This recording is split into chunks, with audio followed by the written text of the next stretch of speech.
Hey guys, tonight we slip quietly into the dim corridors of a medieval monastery, where the echo of bells is barely faded and the air already smells faintly of wax and parchment. You find yourself stepping over uneven stone floors, ducking beneath arches that look like they've seen more centuries than you'll ever manage. The wooden door creaks open with a kind of long sigh that only ancient hinges can make, and suddenly you're standing in the Scriptorium, the workshop of the Copyists. It is late, though not so late, that sleep has stolen everyone away. A half-dozen monks sit bent over their desks, their backs stiff, quills twitching like nervous little birds in their fingers. The scratching sound is steady, like the world's slowest rainstorm against parchment. You settle onto a bench near the wall, try not to knock over an inkpot that could ruin weeks of effort in a single clumsy moment. One monk sneezes softly, and all heads turn, not with irritation, but with that shared sympathy of men locked into the same long and silent duty. It is here, under this dim light and endless patience, that the story of medieval copyists unfolds. You probably won't survive this life. By the way, imagine doing 12 hours a day of handwriting, when even modern email makes your wrists ache. So, before you get comfortable, take a moment to like the video and subscribe, but only if you genuinely enjoy what I do here. And hey, while you're at it, let me know in the comments where you're listening from and what time it is right now. Now, dim the lights, maybe turn on a fan for that soft background and let's ease into tonight's journey together. You lean closer to watch the ink glisten on freshly written words, Latin phrases marching obediently across vellum. The monk's lips move faintly, murmuring words as they transcribe them, because reading silently hasn't yet become the norm. The rhythm is hypnotic. Dip the quill, draw the letter, breathe, repeat.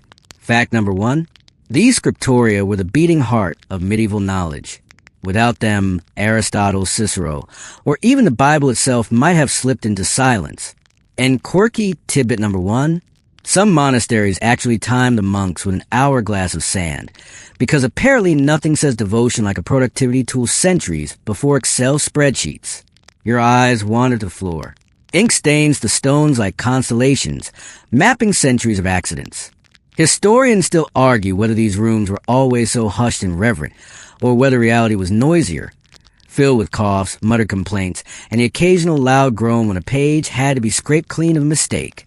You hear the rustle of wool habits brushing against benches, the faint crackle of candle flames. Somewhere in a corner, a cat prowls lazily. Yes, monasteries often kept them to protect parchment from rodents. You watch it leap onto a desk, tail sweeping perilously close to wet ink. The monk doesn't flinch. He's used to sharing his desk with creatures that have no respect for sacred texts. One paw print later, and some scholar in the 21st century will squint at the blot, trying to decide if it's an obscure medieval abbreviation. Your own mind starts to drift. You imagine how heavy the air feels in summer, the way sweat must drip onto the parchment despite all vows of patience. In winter, fingers would stiffen, ink freezing into sluggish black sludge. The endurance here is astounding, almost inhuman. You'd think boredom might drive them mad, but somehow monotony itself becomes a discipline. One monk lifts his head, his eyes red-rimmed, as though he's been locked in a staring contest with eternity. He flexes his fingers, ink smudging his knuckles. You notice his page, rows of Latin, neat as marching soldiers. One wrong stroke, though, and a saint's name could become an insult. And yes, that happened more often than anyone admits. Imagine accidentally writing, God is a donkey. It has happened. Correcting it took skill, but the embarrassment probably lingered longer than the ink. Outside, a faint breeze pushes through the tiny windows. It carries with the smell of damp earth, of orchards, maybe even a brewing beer from the monastery kitchens. The monks don't pause, though. They move like a single slow machine, driven by the belief that every letter matters, that salvation itself might depend on their careful hands. You run your fingertips along the edge of one manuscript, rough and soft all at once, animal skin stretched thin into paper. The faint smell of the barnyard clings even after scraping and cleaning. It's oddly grounding. You're touching not just history, but something that once breathed. And so, the night deepens. Candles sputter, ink darkens, and you begin to feel the weight of their rhythms settle into you. No drama, no battles, just the steady, stubborn persistence of men who believed the world was saved one careful letter at a time. The dawn bells had just rung, their echoes fading across the cloister, and you're still here in the Scriptorium as the gray morning seeps in through narrow slit windows. The monks shuffle back into their benches after a brief moment of prayer. You catch the glazed look in their eyes, the way they rub sleep from their faces before bending down again over parchment. Their bodies may be here, but their spirits are probably still halfway tucked into straw mattresses. You feel it too, the strange heaviness that clings to early hours, the way your eyelids sag despite the promise of fresh light. The quill scratch once more, like tiny saws buzzing through silence. This is not a glamorous moment of history. It's not coronations or battles. It's yawns, drooping heads, and blots of ink that spread when a monk's wrist wobbles from fatigue. The fact to tuck away? Monastic rules often demanded that copying begin after sunrise and continue until evening prayers, with only short breaks. Quirky tidbit? Some monks confess in the margins of manuscripts how exhausted they were. You'll find little notes that say things like, "Oh, my hand is weary," or "The end is near, thank goodness." You can almost hear the sigh written between the lines. Historians still argue whether these scribal laments were tolerated signs of humanity or secret grumbles not meant for inspection. As you lean closer, you notice the delicate rhythm of mistakes creeping in during these early hours. Letters forgotten, lines skipped, or words written twice in a row. Slips that come not from lack of devotion, but from minds still fogged with sleep. Imagine copying scripture and accidentally leaving out a knot. Suddenly, commandments shift from "thou shalt not kill" to "thou shalt kill." Yikes. And yes, those slips had to be corrected carefully later, because nobody wanted divine law rewritten by drowsiness. The light grows brighter, spilling over the wooden desks, catching on the iron hinges of manuscript bindings stacked in a corner. Dust dances lazily, visible only when sunbeams strike just right. You can smell faint smoke from the candle still burning low, a reminder that daylight isn't strong enough yet to banish shadow from corners. One monk stretches discreetly, his elbows popping, and you sense the relief of movement after hours frozen like a statue. Another rubs ink stains off his nose where he must have leaned too close. You smile. This work might look ethereal when the finished book sits on a library shelf, but here, in the moment, it's messy, human, and more than a little clumsy. You glance outside. A rooster crows in the distance, almost mocking the monks stuck indoors. Somewhere, kitchen servants are already baking bread, the smell carried faintly in on the breeze. For you, that scent is a welcome reminder of breakfast. For the monks, though, it's simply background noise. They won't see food until mid-morning. The hours stretch on, slow as syrup. The monk nearest you is muttering, lips barely moving as he traces a line he copies. He's whispering Latin syllables like an incantation, partly to check his accuracy, partly to stay awake. You try the same trick under your breath, though your pronunciation probably makes Cicero roll in his grave. Still, it keeps you from nodding off. You notice ink splashes on the monk's sleeve, tiny galaxies of black scattered across coarse wool. His hand trembles slightly, steadying only where he presses his wrist against the desk. Each letter carved into the page is an act of will, of stubbornness against sleep and aching muscles. The scratch becomes oddly soothing, like rain on a window. Now, here's a joke whispered by time. Monks might have been copying holy texts, but some margins reveal they were also counting the hours until mealtime. You find little doodles of food.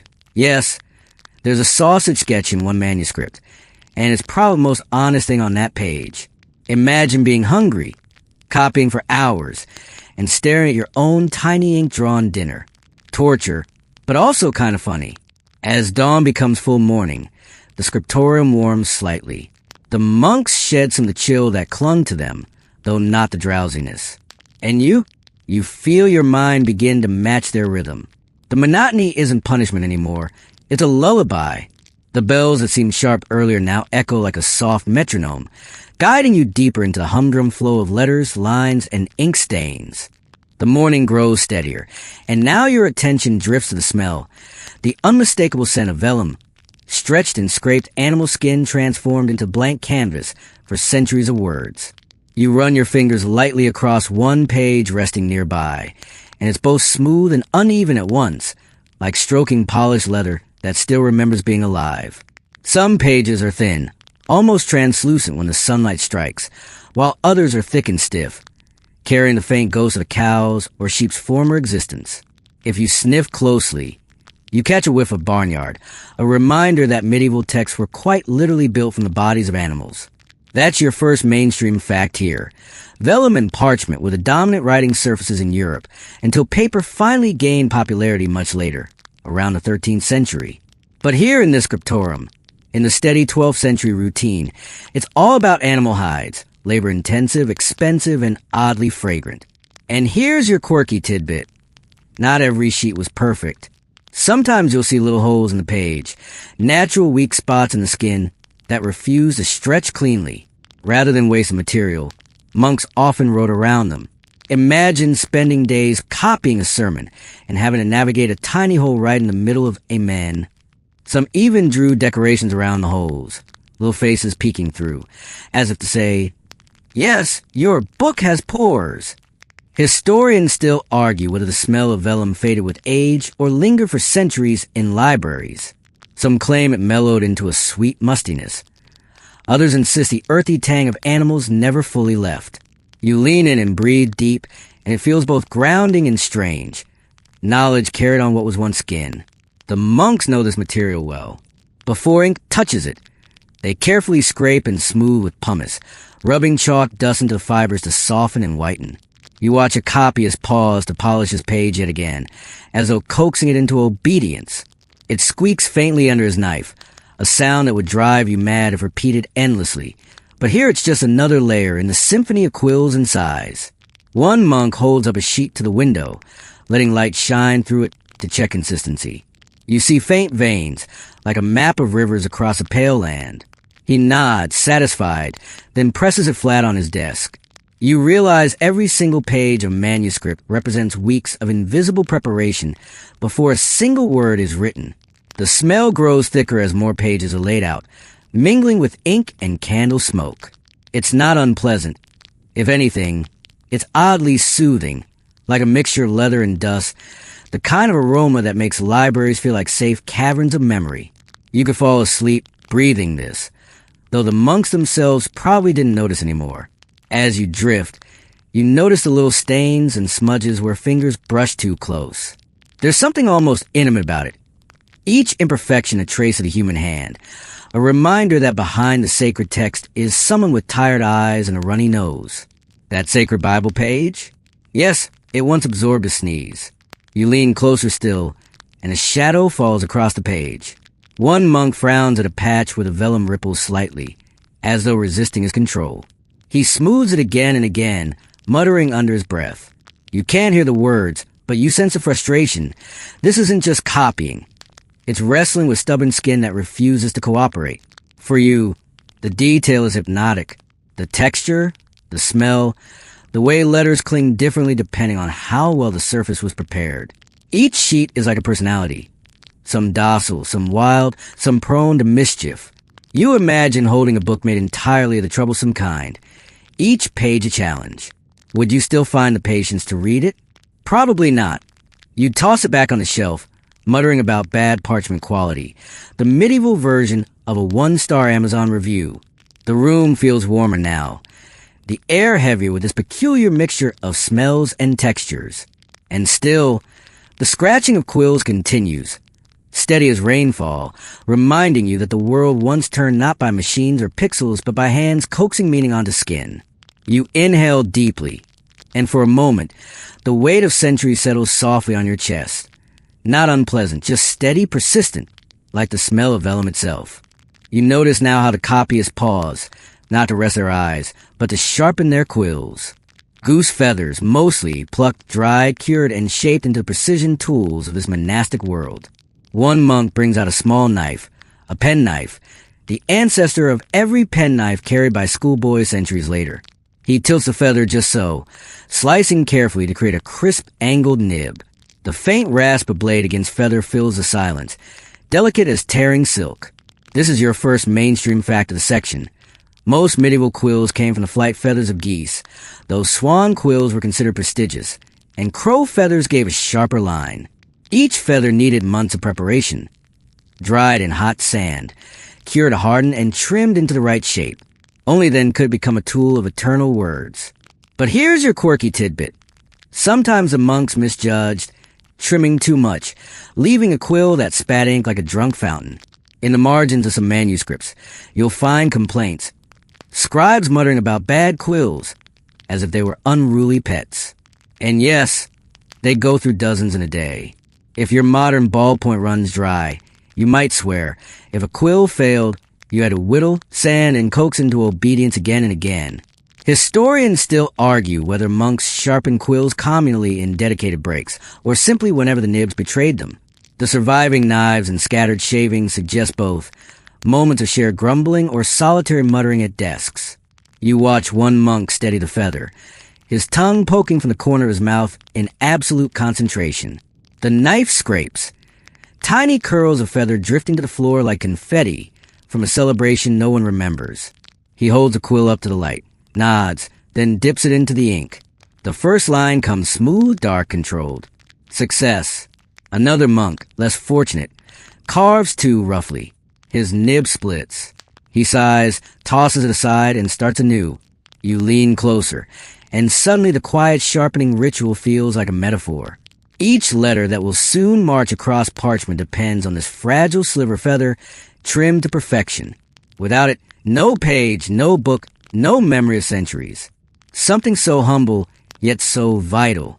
The air is thick with the smell of goose feather dust, mingling with vellum and smoke. You rub your nose, suddenly itchy, and imagine how many sneezes centuries of feather cutting must have caused. The monks don't seem to mind. They wipe their blades on wool habits, leaving faint streaks of ink and feather grease. As you watch, a memory stirs of modern pencil sharpeners. The whirring, the shaving spirals, the smell of graphite.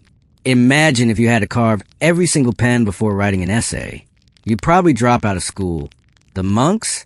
They carve quills all day, every day, for decades. Dedication, or maybe just a lack of alternatives. Another monk chuckles softly, holding up a feather too stubby to use. He tucks it behind his ear as a joke, the medieval equivalent of sticking a pencil in your hair and forgetting about it. For a moment, the solemnity lifts, and you realize humor lived here too. They weren't machines. They were tired men finding amusement in feathers. You glance at the floor. Feather shards litter the stones like snow, evidence of hundreds of failed attempts before the right edge was found. The shavings crunch faintly underfoot, a texture lost to time but vivid in this moment. And still, the scratching resumes. Quills trimmed, dipped, and dragging dark ink into shapes that would outlive their creators. You feel lulled by the rhythm, almost jealous of how something so simple can be both frustrating and meditative.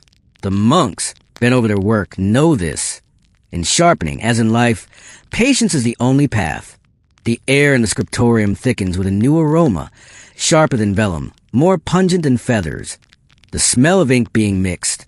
You watch as one monk crouches over a small bowl, carefully grinding oak galls, those strange little knots that form on trees when wasps inject their eggs. He crushes them into powder with a pestle, his hands slow, deliberate. Into this, he pours vinegar and sometimes a splash of wine, then stirs until the mixture darkens into a rich, almost syrupy black. Finally, a sprinkle of iron salts completes the recipe, turning the liquid into the ink that will outlast the lifetimes of everyone in this room. Here's your mainstream fact. Oak gall ink, or iron gall ink, was the dominant writing fluid of medieval Europe, and its durability is why many manuscripts survive with their text still crisp today. It etched into parchment fibers like tiny tattoos, far less likely to fade than soot-based inks. Now for your quirky tidbit. Not all ink was black. Sometimes scribes experimented with odd recipes, like green ink from verdigris, that bluish russet copper, or red from cinnabar. There's even a recipe that suggests mixing in wine. Yes, wine. Perhaps as preservative. Perhaps because the monk just wanted an excuse to open another jug. The side effect? Occasionally the manuscript smelled faintly of alcohol, giving the impression that the saints themselves were tipsy.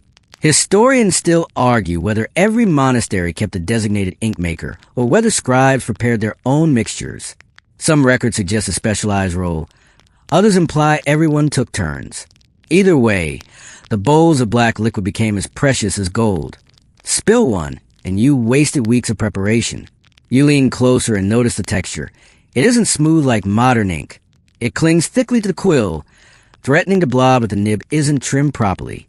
The monk dips, taps against the rim, then tests the first stroke on a scrap piece of parchment. A single letter emerges, dark, bold, gleaming wet.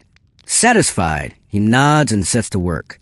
The smell intensifies as more bowls are stirred, acidic, earthy, metallic. It reminds you vaguely of wet pennies mixed with vinegar. You wrinkle your nose, though the monks hardly notice. For them, it's the fragrance of labor, the perfume of devotion. You glance around and catch sight of a younger monk, his hands blackened from careless mixing. He wipes them on his robe, leaving streaks across the wool. Somewhere centuries later, a textile historian will analyze those stains and mutter, "Well, at least now we know what recipe he used." The ink pots on each desk are little ceramic jars, some chipped, some carefully covered to slow evaporation. You imagine the panic if one toppled. Entire passages ruined, a day's work lost. Maybe that's why monks sometimes chain the pots to their desks. The medieval version of, "Please don't steal my pen." You can almost hear the joke forming in your head. Imagine the Wi-Fi going down during Netflix night. That's what spilling ink must have felt like. An interruption so devastating you just had to stare in silence for a while. One monk stirs his bowl again, humming faintly under his breath. The sound is soothing, low and steady, blending with the scratch of quills. You watch the mixture swirl, bubbles rising, then settling. For a moment, it feels like staring into a dark galaxy, the entire universe spinning in miniature inside a ceramic dish. You can't help but wonder, how many words were born from these bowls? Sermons, laws, love poems hidden between the margins, all made possible by gall and vinegar, by insects tricking oak trees, by men with patience to stir. The ink dries glossy on the page, and centuries later, you're still here, reading, listening, tracing the path of their hands. The smell lingers, earthy and metallic, until it seeps into you. It's not unpleasant anymore. It's steady, grounding, the scent of permanence. The monks know this. Every dip of the quill is a promise that their words, however tedious or divine, will endure long after their ink-stained fingers are folded in prayer for the last time. Your eyes wander to the far end of the room where the atmosphere changes. There, in a slightly brighter corner, sits the illuminator's desk, the place where books stop being only words and begin to sparkle with decoration. Sheets of gold leaf lie stacked like fragile autumn leaves, so thin you could sneeze and send them drifting into oblivion. A monk with steady hands and suspiciously mischievous nose leans forward, brush poised. The candlelight catches the gold, dazzling, as if a miniature sunrise is trapped on parchment. Here's your mainstream fact. Illumination, the art of decorating manuscripts with gold, silver, and colored paints, wasn't just about beauty. It served as a visual guide, marking important passages, helping readers navigate. Gold leaf especially was seen as divine light captured on the page, making sacred text shimmer with spiritual authority. And now your quirky tidbit. Sometimes those illuminators had accidents. A sneeze, a clumsy elbow, or a shaky hand could scatter flecks of gold leaf everywhere. In fact, some surviving manuscripts contain smudges where it looks suspiciously like someone's nose ran right across the page. Imagine spending weeks on a glowing initial only to ruin it with one ill-timed sniffle. Historians still argue whether the illuminator was always the same monk who did the writing, or if certain monasteries employed artists who never touched a quill of text at all. In wealthy abbeys, illumination was its own profession. In poorer houses, everyone had to muddle through, gold dust and all. The air in this corner is different, scented faintly with egg yolk and honey, binding agents for pigments. Jars of crushed minerals stand nearby. Lapis lazuli from Afghanistan, ground into ultramarine so rare it costs more than gold itself. vermilion for brilliant reds, verdigris for greens that sometimes corroded the page. You watch the illuminator mix colors, testing shades with the precision of a painter and the patience of a saint. His brush hovers dangerously close to the fresh gold. He sneezes. Oh no. And you hold your breath. Somehow the parchment survives, though a few specks of gold drift lazily onto his beard. He doesn't even notice. Later, a fellow monk will probably point out during dinner, "Brother, your chin glows like the halo of St. Peter." The gold leaf itself fascinates you.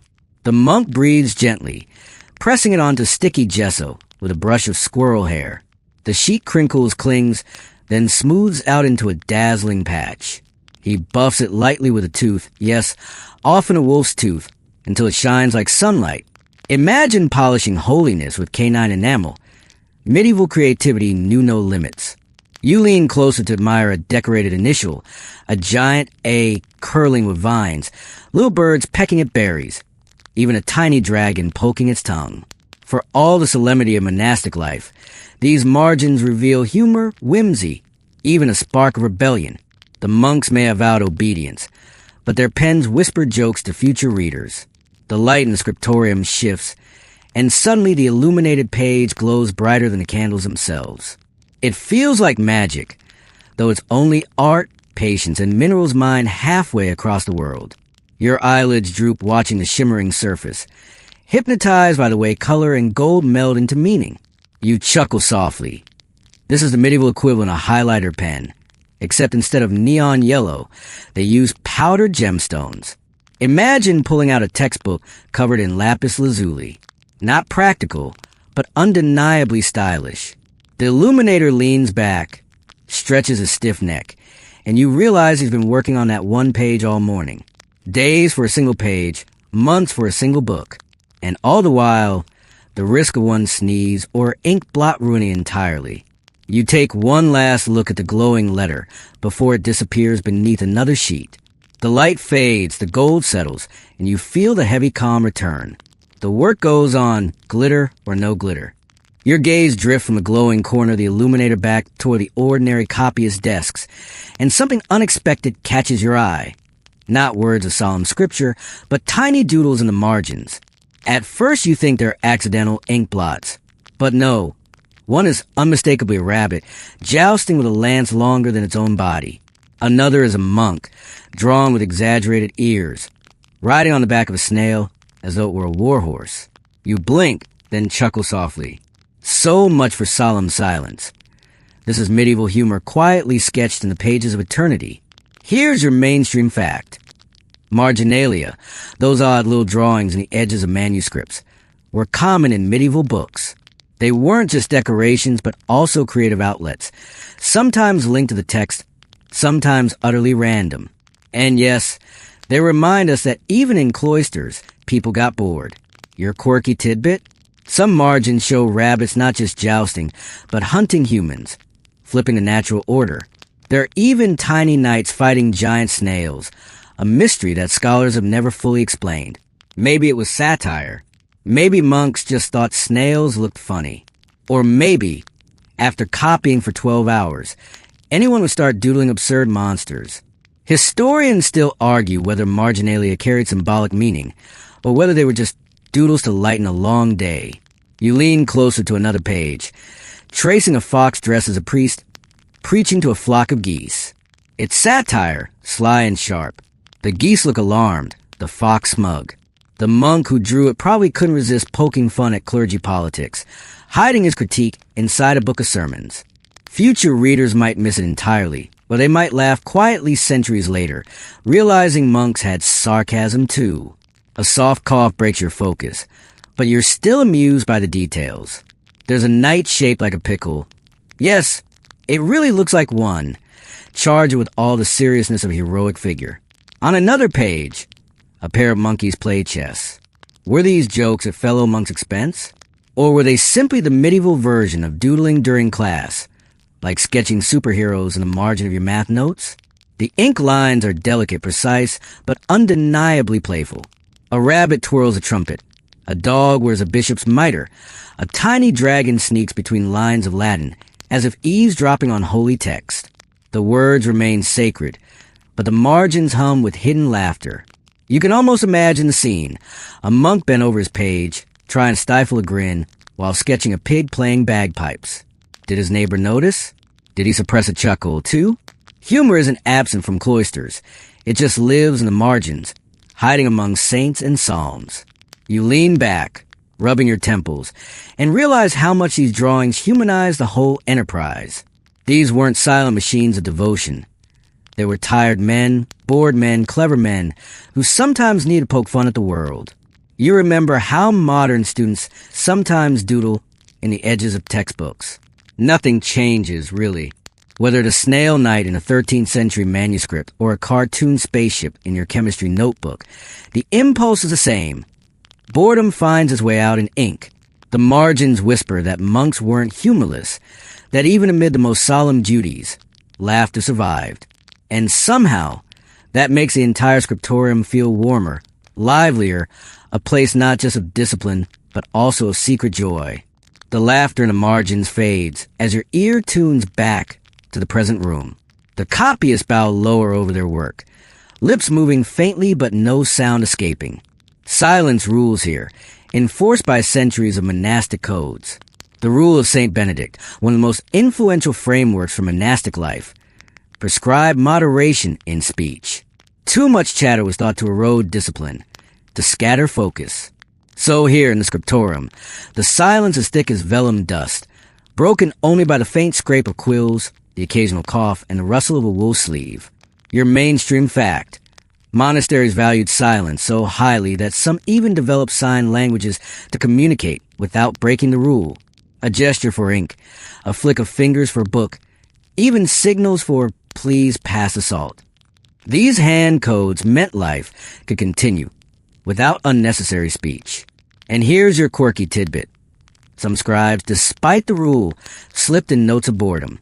Margins hold little outbursts like this parchment is hairy, or the end is near, a kind of muttered commentary trapped forever in ink. It's silence in the room, but not always in the manuscripts. Historians still argue whether Scriptoria were truly as hushed as idealized, or whether occasional whispers slipped through. Debates about spelling, grumbles about stiff fingers, even sly gossip disguised as corrections. You watch the monks' faces and can almost imagine words pressing against their lips, desperate to escape. One monk clears his throat, the sound echoing louder than it should in the quiet. Another shifts on his bench, with groaning under his weight. A quill snaps with a tiny crack, startling half the room, though no one speaks. Silence here is not peaceful but heavy, almost like a blanket pressed against your ears. You lean on your elbow, staring at the way candlelight trembles against the stone wall. The absence of chatter makes the smallest sounds monumental. A mouse scurries in the corner, and you swear its paws echo like drum beats. A monk sighs quietly, as if trying to exhale centuries of monotony. Imagine sitting for 12 hours, forbidden to hum a tune, to whistle, to complain. You might go a little stir-crazy. Maybe that's why the doodles in the margins exist. They were whispers in ink, the humor that lips couldn't speak. Your mind drifts, lulled by this quiet discipline. The silence feels contagious. You start breathing slower, more carefully, as if afraid your own inhale will disturb them. Even your thoughts hush themselves, slipping into the rhythm of scratch, scratch, scratch. And yet, within that silence, there's companionship. The monks don't look at each other, but they're united by the same task, the same vow. It's like a team sport where nobody cheers, just plays endlessly in sync. You sense the odd comfort. No one needs to fill the air with words because the work itself is language enough. You chuckle quietly, imagining someone sneezing too loudly in this silence. It would probably feel like thunder. Maybe that's why the Illuminator's earlier sneeze drew such sympathy. Because in here, even sneezes become dramatic events.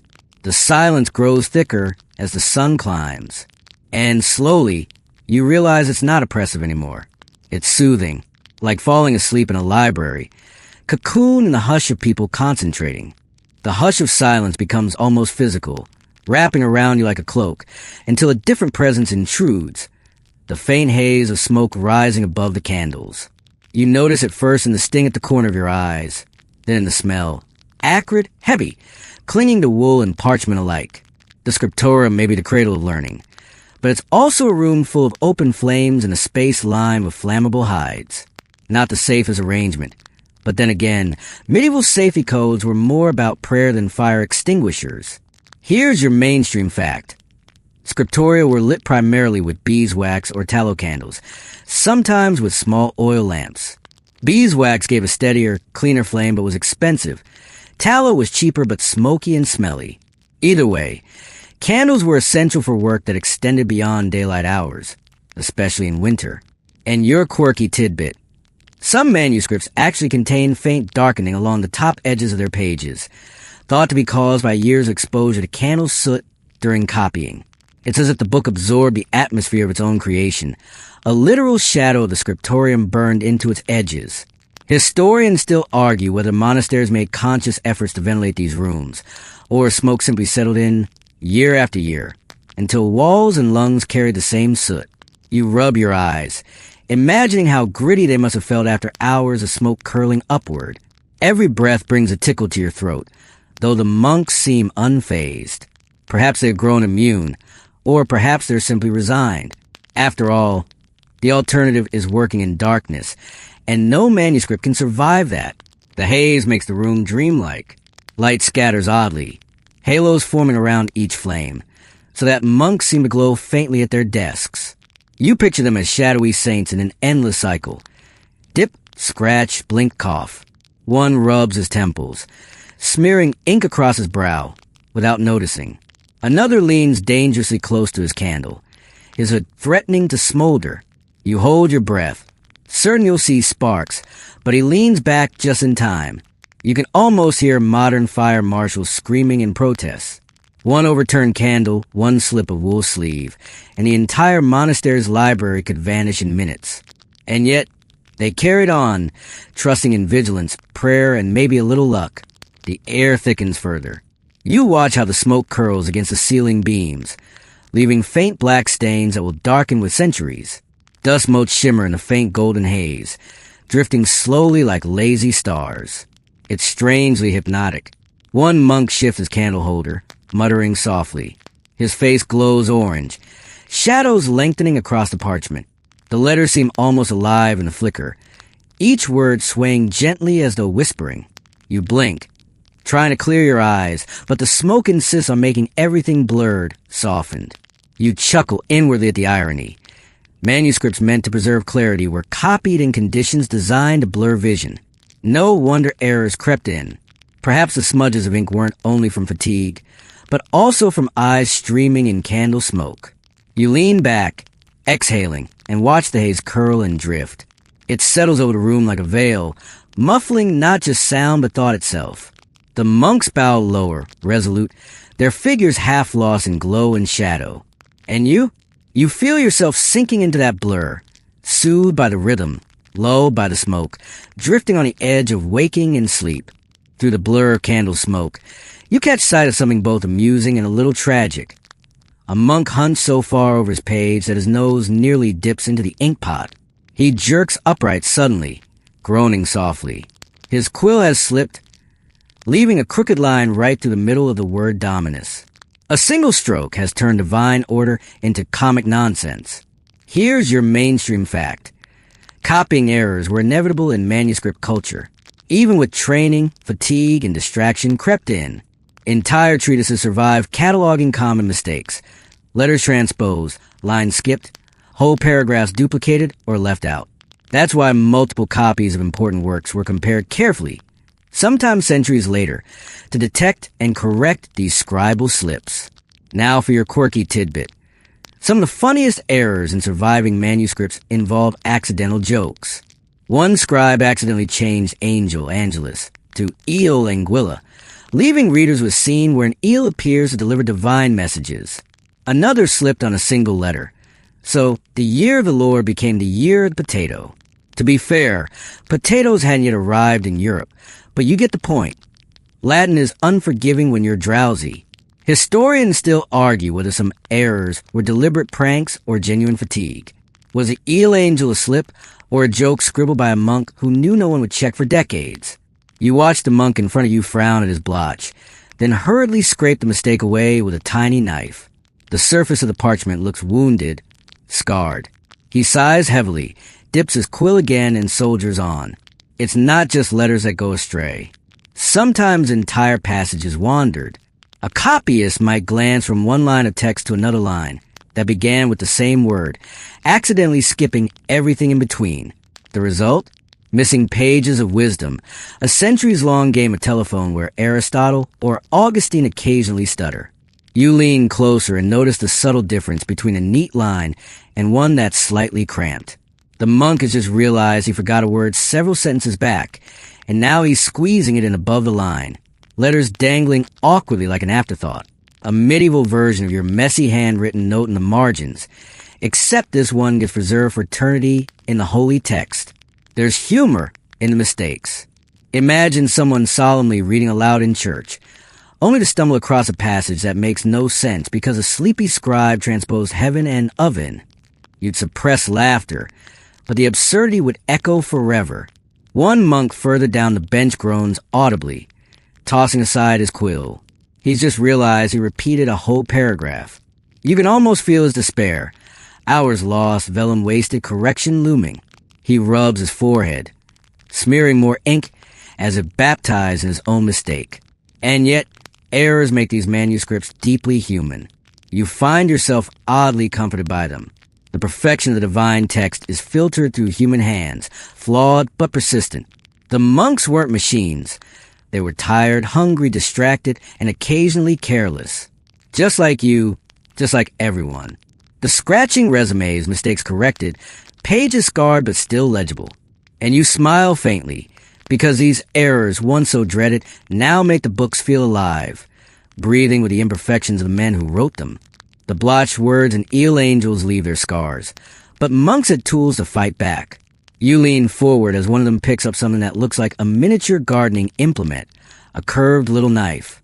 With quick, practiced motions, he scrapes gently at the surface of the parchment, lifting the ink-stained fibers until the mistake disappears. Or almost disappears. Here's your mainstream fact. Medieval scribes used penknives not just to sharpen quills, but also to scrape errors from parchment. Because vellum is tougher than paper, it could handle careful abrasion. After scraping, they often rub pumice or powdered chalk over the spot, smoothing the fibers and making them ready for ink again. Now for your quirky tidbit. Some corrections were so obvious that later readers chuckled at them. There are manuscripts where the scraped area shines lighter than the rest of the page, looking almost like a bald patch on a hairy head. And sometimes, instead of scraping, scribes simply crossed mistakes out and wrote cheeky notes beside them, like, "Pay no attention to this error, dear reader." One even wrote, "I'm sorry I was sleepy." Historians still argue whether scribes care more about neatness or efficiency. Was it better to spend half an hour scraping one error, or to forge ahead, leaving messy notes behind? Surviving manuscripts suggest both approaches. Some pages are pristine. Others look like battlefields of scraped scars and incorrections. The monk in front of you demonstrates both patience and resignation. He scrapes a blot, blows gently on the spot, then rubs chalk across it. The surface looks smooth enough. But when he writes again, the ink spreads slightly, bleeding more than on the untouched vellum. He sighs, it's legible but imperfect. His neighbor takes a lazier route. He scratches a quick line to the error and moves on, leaving future readers to puzzle over two conflicting words. You imagine the weight of responsibility. To copy holy text exactly, yet fight against human fallibility and stubborn material. One wrong scrape too deep, and the page might tear entirely. Then the whole sheet, costly as it was, would be wasted. You feel the tension in their shoulders, the way they hold their breath as knives skim skin. The scraping sound is delicate, like a whispering saw. It repeats across the room, creating a counterpoint to the quill scratching. You close your eyes and listen. Scratch, scrape, scratch, scrape. It's oddly soothing, like the rhythm of waves rolling in and out. A faint shaft of sunlight catches one scraped patch, glimmering pale against the darker vellum. It looks like a ghostly erasure, a reminder of imperfection, even when words appear perfect. You smile faintly. Imperfections have their own strange beauty. And then you chuckle. Imagine the frustration of copying a long sermon, only to realize you've left out the word not. Scraping to fix it might work, but sometimes it was easier to wedge the missing word between lines. Medieval margins became playgrounds of cramped afterthoughts, tiny ladders of words climbing between sentences. It's the world's oldest version of, oops, forgot this, let me squeeze it in. The monks continue, knives glinting, chalk dust rising faintly in the air. Each correction feels like a small act of defiance against fatigue. They will not let mistakes win. And you? You feel low by their persistence, soothed by the quiet stubbornness that keeps every page alive. By now the morning has crawled toward midday, and the once alert monks look more like wilted plants than diligent scholars. You watch one rub his wrists, his fingers cramped into stiff claws from hours of shaping identical letters. Another blinks furiously, trying to chase away the blur that spreads across the page. Even the youngest, bright-eyed scribe slumps forward, chin nearly touching the desk. Here's your mainstream fact. Scribes often labored 6 to 8 hours a day in long sessions, sometimes longer during seasons with more daylight. Monastic rules demanded endurance, but the human body could only tolerate so much. Cramps, sore eyes, and headaches were common occupational hazards. And now the quirky tidbit. Some monks wrote complaints about this very fatigue directly into manuscripts. Marginal notes survive that say things like, the parchment is cold, or writing bores me. One even wrote, thank God it will soon be dark. Imagine being so tired of copying that you actually celebrated the sunset. Historians still argue whether the schedule of copying was sustainable or punishing. Did monks truly spend entire days in the Scriptorium, or did they rotate tasks more often? The answer may lie somewhere in between. Strict abbots insisted on endless copying, while gentler leaders allowed breaks for gardening, prayer, or a nap. You look around now and see the toll fatigue takes. A monk yawns, jaw cracking, so why'd you half expect him to swallow the ink pot? Another shakes his hand violently, trying to restore circulation, while his neighbor massages the bridge of his nose. The scratching of quills slows, uneven like a choir losing rhythm. The sunlight through the window has warmed the room, but warmth brings drowsiness, not energy. Shadows move lazily across the desks, marking the slow passage of time. You feel it too. Your head droops, eyelids heavy. You could almost rest your cheek on the vellum, though you'd wake up with the Latin alphabet imprinted on your skin. The fatigue breeds little mistakes. One monk pauses, staring at the word he's just written, then frowns. He's misspelled a saint's name again. He mutters a quick prayer, perhaps for forgiveness, perhaps just to keep himself awake, and scrapes the error away. Another has drawn his letters larger and larger until the line runs out of space. Instead of stopping, he crams the last few letters into a tiny knot, like squeezing your last toothpaste from the tube. The monotony is absolute. No music, no conversation, just the endless demand of letters. And yet, there's something soothing in their persistence. Every cool scratch says, we are still here. We are still writing. You can't help but chuckle at the sight of one monk trying to discreetly stretch. He leans back too far. His bench creaks loudly, and several heads lift in silent judgment. He flushes red, mutters an apology no one can hear, then bows again to his parchment. Even stretching feels like rebellion here. The room seems to breathe collectively, inhaling weariness, exhaling letters. You sense how fragile their endurance is, and how impressive too.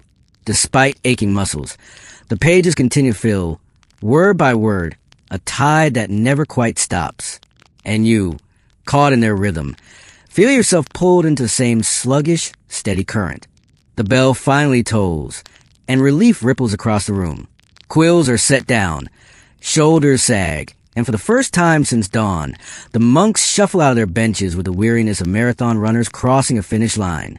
You follow them into the refectory, the long dining hall, where midday meals are taken in ritual silence.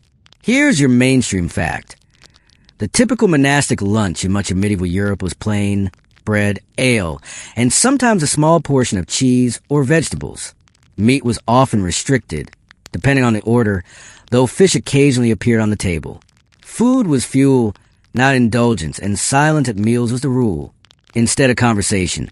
A reader often recited scripture from a pulpit while everyone else chewed. And now a quirky tidbit. Monks sometimes wrote humorous marginal notes about their meals. One scribe scribbled, "This food is terrible," in the margin of a psalter, as if venting in a diary. Another doodled a sausage next to a prayer, perhaps daydreaming of a forbidden feast. Even men devoted to God couldn't escape the lure of culinary fantasy. Historians still argue whether monastic meals were as meager as the rule prescribed, or if in practice, abbots allowed more generous servings, especially in wealthy abbeys. Some records describe strict rations, while others reveal menus surprisingly rich with fish, eggs, and wine. Reality likely varied, depending on region, season, and resources. You sit now at a long wooden table. A crust of bread is placed before you, hard on the outside but chewy within, carrying the faint smell of yeast and smoke from the ovens. A jug of weak ale stands nearby, cloudy and earthy, safer to drink than water that might carry disease. You sip. It's tangy, slightly sour, but refreshing after the dryness of parchment dust. The hall is quiet except for the scrape of spoons and the shuffle of feet. At the front, a monk reads from scripture in a steady monotone, his words echoing against the stone walls. The listeners chew solemnly, not looking up. You bite into the bread.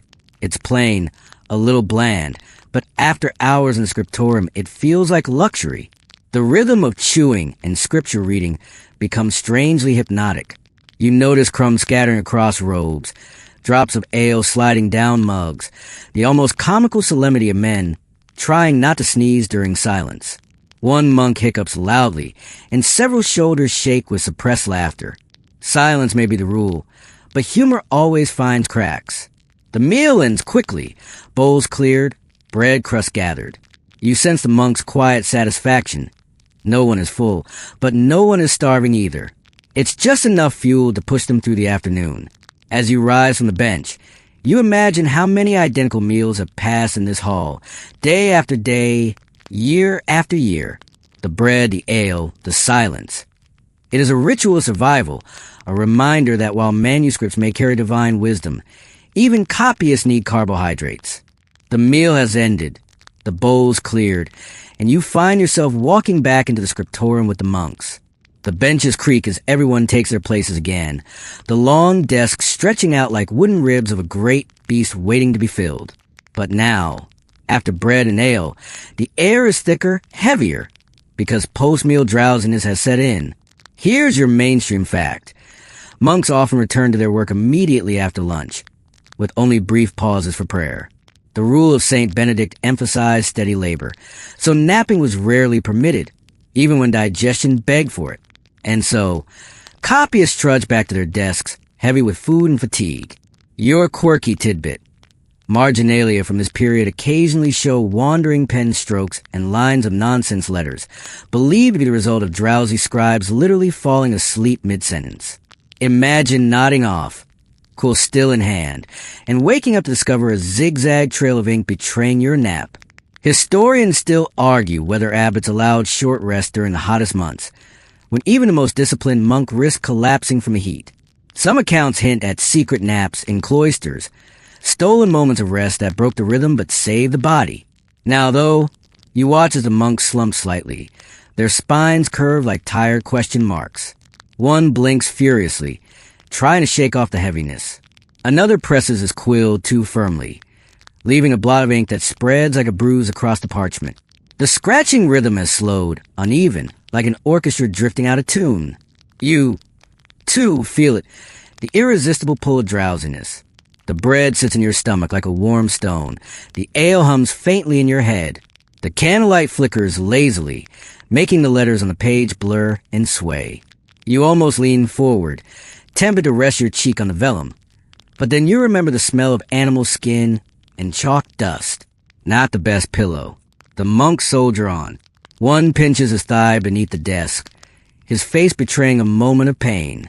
Another mutters a short prayer through clenched teeth, perhaps asking God for strength, or at least for caffeine centuries before coffee arrived. You almost laugh at the thought. What if these monks had lattes? The margins of their books would be much cleaner. Your eyes wander across the room. The midday light filters through the windows, dust motes drifting like tiny suns. A monk yawns so wide you hear his jaw crack, and yet he immediately bends back down to write, as if nothing happened. The discipline is impressive, but the fatigue is undeniable. The letters on the pages grow shaky, uneven. One monk pauses to trace his finger across the line, reminding himself where he left off, because his eyes can no longer hold the focus. Another leans back slightly, almost tipping over his bench, before jerking forward again with a guilty glance. The whole scriptorium hums with this half-sleep, a quiet resistance against bodies that beg for rest. And you, immersed in their rhythm, find your own mind slowing, drifting. You realize that here, in this very drowsiness, lies the true heartbeat of the scriptorium.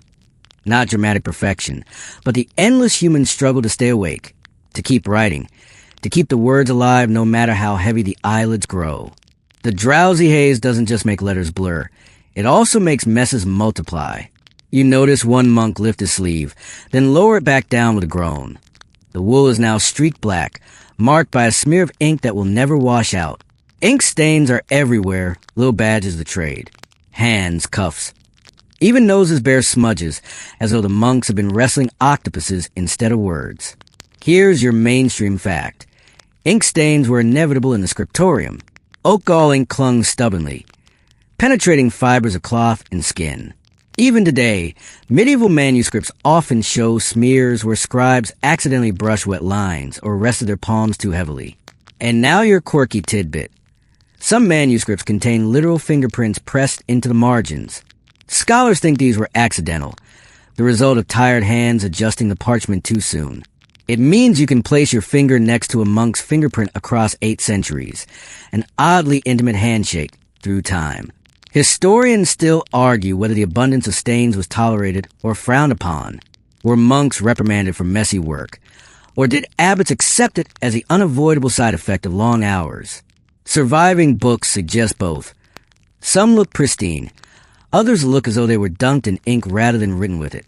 You lean closer to watch a monk dip his quill too eagerly, the nib dripping fat droplets. He winces as one splatters onto his hand, leaving a black starburst across pale skin.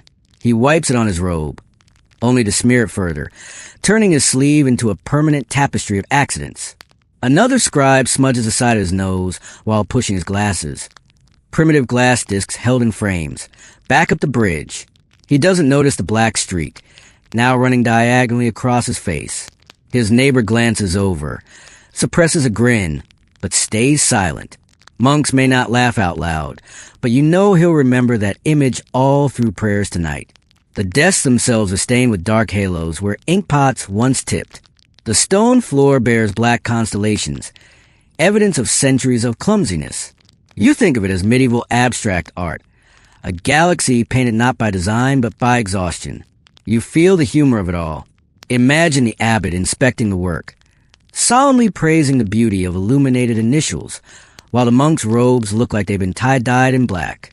No wonder some scribes scribble complaints like, "The ink is bad, the parchment hairy, my fingers weary."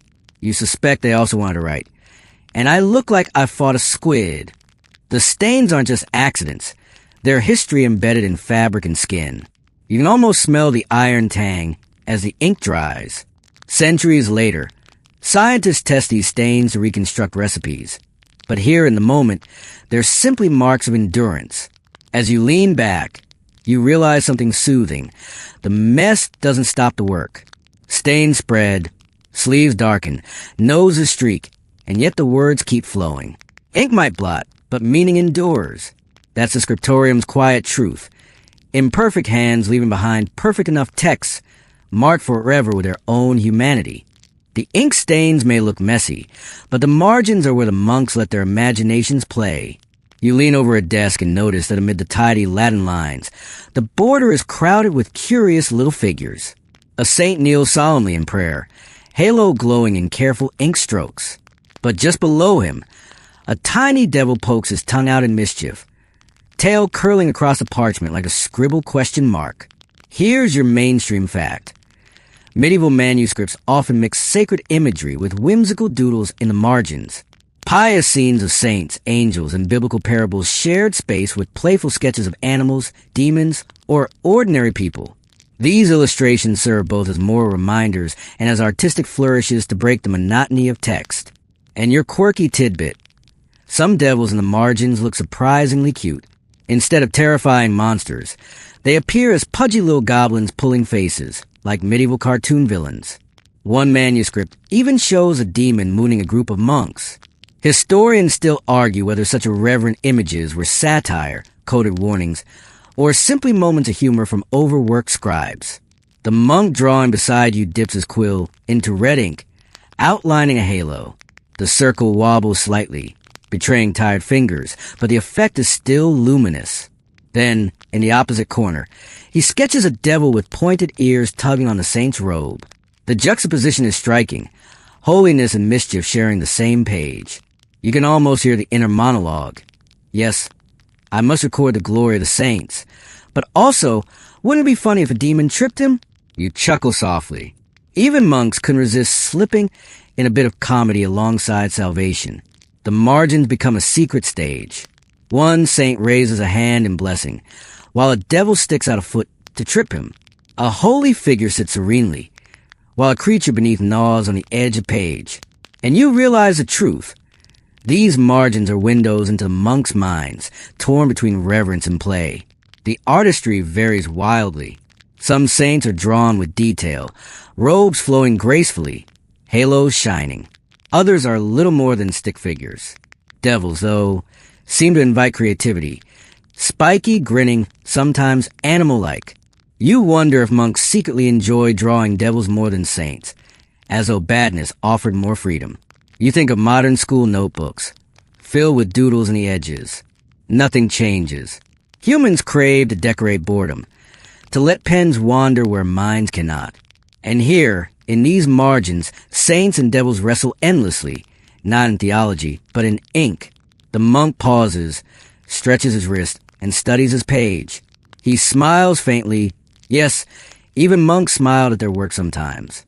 He's proud, not just of the sacred words, but the tiny drama he staged along the border. Perhaps he imagined some future reader chuckling too. The Scriptorium hums on, quills scratching. But here in the margins, life feels less heavy. Mischief sits beside holiness, laughter beside prayer. Ink stains beside illuminated gold. And you find comfort in the balance. Even in a room of solemn devotion, joy sneaks in quietly, dressed as a doodle. The silence hums along, broken only by scratching quills, until you hear a faint hiss. Two monks whispering, heads bent close over their pages. At first you think it's scandal, but no, it's worse. They're arguing about spelling. One insists that the Latin word should be spelled in E. The other swears it's E. Their voices are low, like conspirators, yet the tension is high enough to rattle the ink pots. Here's your mainstream fact. Spelling in medieval manuscripts was far from standardized. Latin itself shifted in pronunciation and orthography over centuries, and regional variations crept into the text. A word copied in France might look different in England or Italy, even when meant to be the same. Your quirky tidbit. Some monks left little insults in the margins aimed at previous copyists. One wrote, "This scribe does not know how to spell," while another corrected a predecessor with unnecessary zeal, adding snide notes like, "This is the right way, fool." Historians still argue whether such comments were meant seriously or playfully. Were they genuine corrections or the medieval version of internet trolling? You watch now as the whisper grows animated. The monk on the left waves his quill like a sword, punctuating his point with ink splatters. The other jabs a finger at his page, his brows knitted in fury. Neither dares to raise his voice above a murmur. Silence is still the rule, but their faces tell the whole drama. Finally, the older monk sighs, picks up his knife, and scrapes away a vowel with exaggerated slowness, as if to say, "Fine, but I'll resent you forever." His rival nods smugly, triumphant. Across the room, another monk smirks. He's seen this debate before, and he knows it will flare again tomorrow over another syllable. You lean closer to see the word they've been fighting over. To your untrained eye, Both versions look nearly identical. You stifle a laugh. Centuries of human energy spent on an extra squiggle. It's both ridiculous and strangely comforting. The monotony resumes, though you notice now how often monks glance sideways at each other's pages. Rivalry lurks beneath the silence, a quiet competition over neatness, accuracy, and orthography. Their pride is in these small details, and their tempers flare when someone suggests they've erred. You imagine how absurd it would feel to spend your whole day arguing about the placement of one vowel. Then again, maybe you already do. Spell-check arguments in emails. Text autocorrect squabbles. Nothing changes. The quills resume scratching. The debate fades, but the air feels thicker, charged with a residue of pride and petty victory. And you smile at the scene, soothed by its ordinariness. Even here, in a place meant for quiet devotion, humans bicker, not about power or wealth, but about spelling.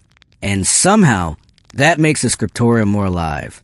The air feels restless after the whispered quarrel, and soon another challenge emerges, not pride, but shortage. You glance around and notice monks grumbling quietly, holding up broken quills or half-used sheets.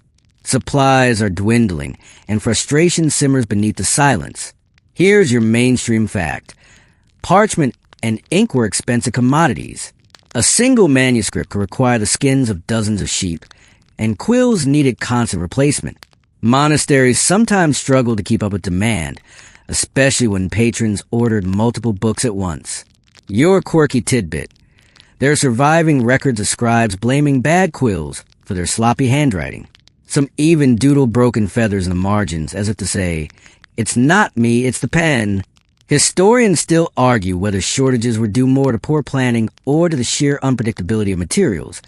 After all, not every hide or feather turned out usable. You watch one monk snap his quill with a groan, holding the splintered feather like a fallen soldier.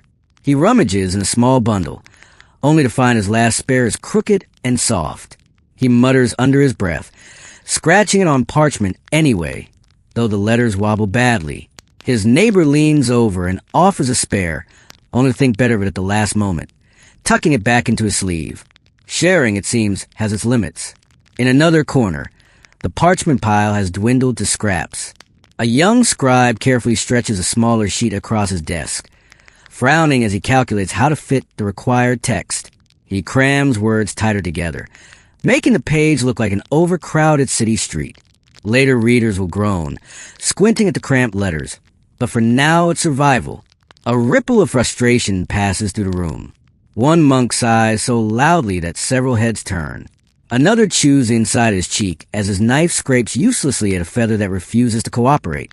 Supplies are running thin and patience runs thinner. And yet, despite the shortages, the work continues. You notice how resourceful they become. Parchment scraps recycled for practice. Half-broken quills coaxed into one last line. Even the ink, almost gone from one pot, is stretched with a few drops of water. The result is pale, gray letters that fade into the page like whispers. You smile faintly at the thought. These shortages, so frustrating in the moment, created the very quirks that fascinate historians today. Uneven letters, crowded lines, faint ink, all little signatures of scarcity. Proof that even holy work had to wrestle with earthly limits. The monks endure, though the atmosphere is tense. Quills snap again. Sleeves rustle as parchment is shifted, and somewhere a muttered prayer sounds more like a grumble. Still, no one stops. They keep going, even if every page now carries the scars of shortage. The tension of shortages lingers in the air, but suddenly the atmosphere changes.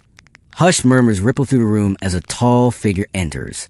The monks straighten at once, quills frozen mid-scratch. A bishop has arrived, robes trailing faintly of incense. His presence is heavy as the scent of authority. He walks slowly between the desks, hands clasped, eyes scanning the pages with practiced gravity. Here's your mainstream fact. Manuscripts were often commissioned by wealthy patrons, bishops, abbots, or nobles, who inspected the progress to ensure their investment was worthwhile. These inspections could determine whether a scriptorium earned more commissions, and therefore more resources. And your quirky tidbit. Some bishops were rumored to have very particular tastes, nitpicking over the size of letters or demanding more lavish decoration. One even complained that an initial wasn't big enough to suit his dignity. Historians still argue whether such interventions improve manuscripts or simply slow them down with unnecessary demands. You watch now as the bishop pauses at one desk, nodding gravely at the neat script. The monk breathes out in relief, shoulders sagging slightly. Another monk, however, receives a long frown. The bishop lifts the page, squints, and then places it back with a sigh. The poor scribe flushes crimson, clearly imagining weeks of work judged as sloppy. At the illuminator's desk, the bishop lingers longest. He tilts the page toward the light, watching the gold leaf shimmer. For a moment, his stern expression softens, even dazzled.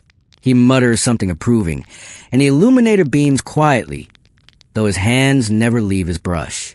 You realize how much weight such approval carried. It could mean more funding, more prestige, more parchment. The inspection continues, slow and deliberate. You follow behind, noting how monks try to look busy, as if the bishop might catch them slouching. The silence, already strict, becomes suffocating. Every cough is stifled, every movement calculated.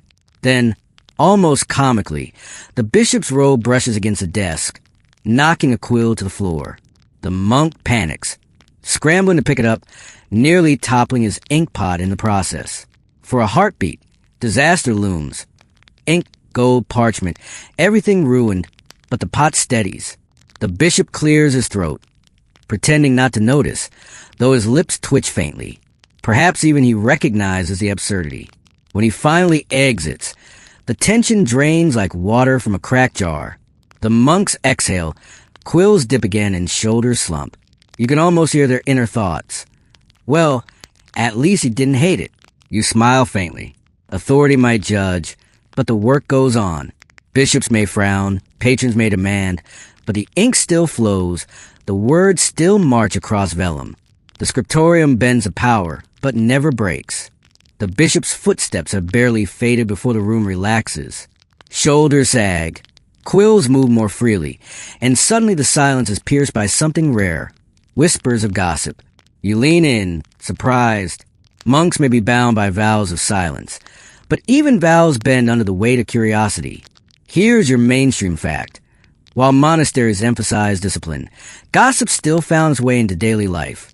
Marginal notes and letters reveal monks commenting on abbots, local politics, or even the quality of beer brewed in the cloister.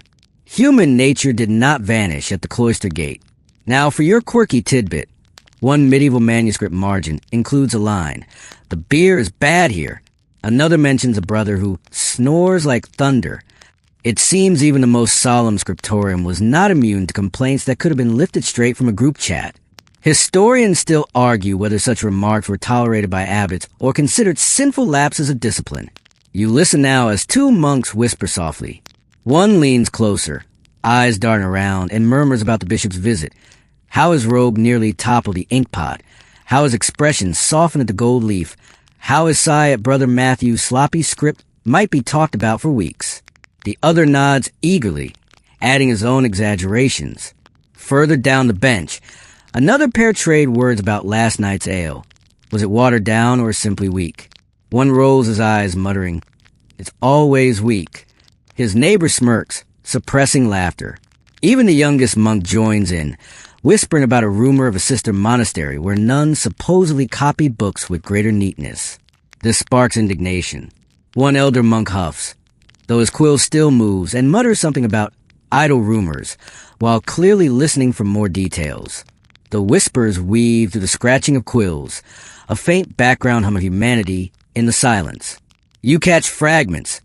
Someone's cough during prayers, another's suspicious fondness for honeycakes, and the ever-present complaint about stiff benches.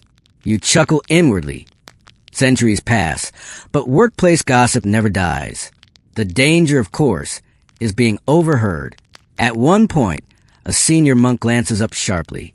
The whispers cut off immediately, replaced by exaggerated quill scratches, as though the gossipers have been entirely devoted to their Latin lines all along.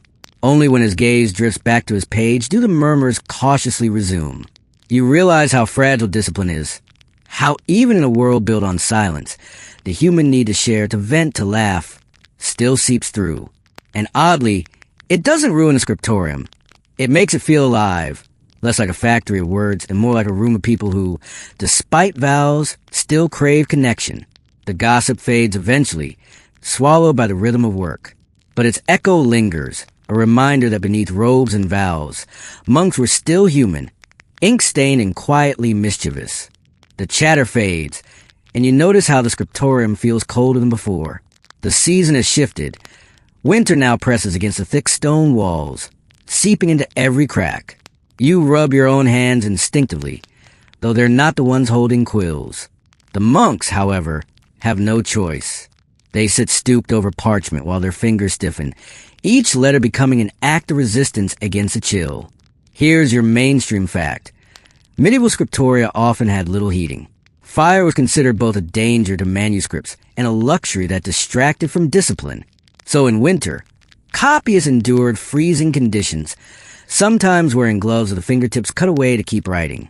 And here's your quirky tidbit. Some manuscripts contain marginal notes that directly complain about the cold. One scribe scrawled, "Oh, my hand is very cold," while another added, "I am freezing. I can barely write." Imagine centuries later, scholars chuckling as they read those words preserved forever in ink. Historians still argue whether monasteries provided braziers in some scriptoria, or if the risk of fire meant monks simply suffered through winter. You watch one monk now, his breath puffing faintly in the air like smoke. His quill trembles not from nerves, but from shivering. Each stroke is uneven, the letters wobbling like frostbitten footprints. He pauses to blow on his hands, then resumes, stubbornly pushing through. Another monk flexes his fingers until his knuckles crack loudly, earning a sympathetic glance from his neighbor. The ink itself thickens in the cold, clinging sluggishly to the quill. A scribe dips and dips again, muttering softly as he tries to coax the black liquid onto the page. At one point, he holds the inkpot close to his candle, hoping the warmth will thin it out. The candle sputters in protest, and he jerks it back before the whole desk ignites. Your own body reacts just watching. You feel the imagined sting of numb fingertips, the ache in your neck as muscles tighten against chill. You glance at the monk's robes. Thick wool, yes, but no match for stone walls in deep winter. And yet, even amid this cold, humor finds its way. You notice a monk doodling a little snowflake in the margin, a tiny rebellion against the season. Another rubs his nose, leaving a smear of ink across his pale skin that looks suspiciously like a frostbitten mark. He doesn't even notice. The scriptorium creaks in the cold, with contracting, stone echoing faintly. Outside, you imagine the courtyard covered in frost, the well frozen over, the orchard bare. Inside, the work continues, slow and uneven, but relentless. You chuckle softly at the thought. Imagine a monk writing, "I am cold," right next to a psalm about divine warmth. The irony is delicious, and you know he felt it too. And still, the pages fill. Shivering hands produce holy words, letters lined with frost, but alive nonetheless. You feel the strange comfort of it. Even in the coldest moments, the words endure. The memory of winter chill fades, and now the season turns. The scriptorium is warmer, the air buzzing not just with quills, but with the faint drone of summer insects. You hear it first as a lazy hum near the window, then as a sudden splat, one unlucky net is plunged straight into an inkpot. The monk beside it sighs, fishes it out with the tip of his knife, and flicks the soggy body onto the floor without a word. Here's your mainstream fact. Summer posed its own challenges for medieval scribes. Heat softened wax, warped parchment, and attracted swarms of insects. Some monasteries were built with small windows to reduce glare and pests, but ventilation was poor, leaving rooms hot and stifling. And now your quirky tidbit.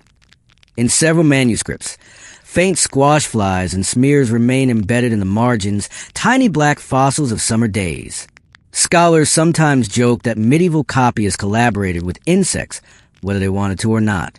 Historians still argue whether these marks were tolerated as unavoidable blemishes, or whether they counted as careless mistakes. You watch now as a monk tries to shoo a fly from his page, waving his sleeve while still gripping his quill.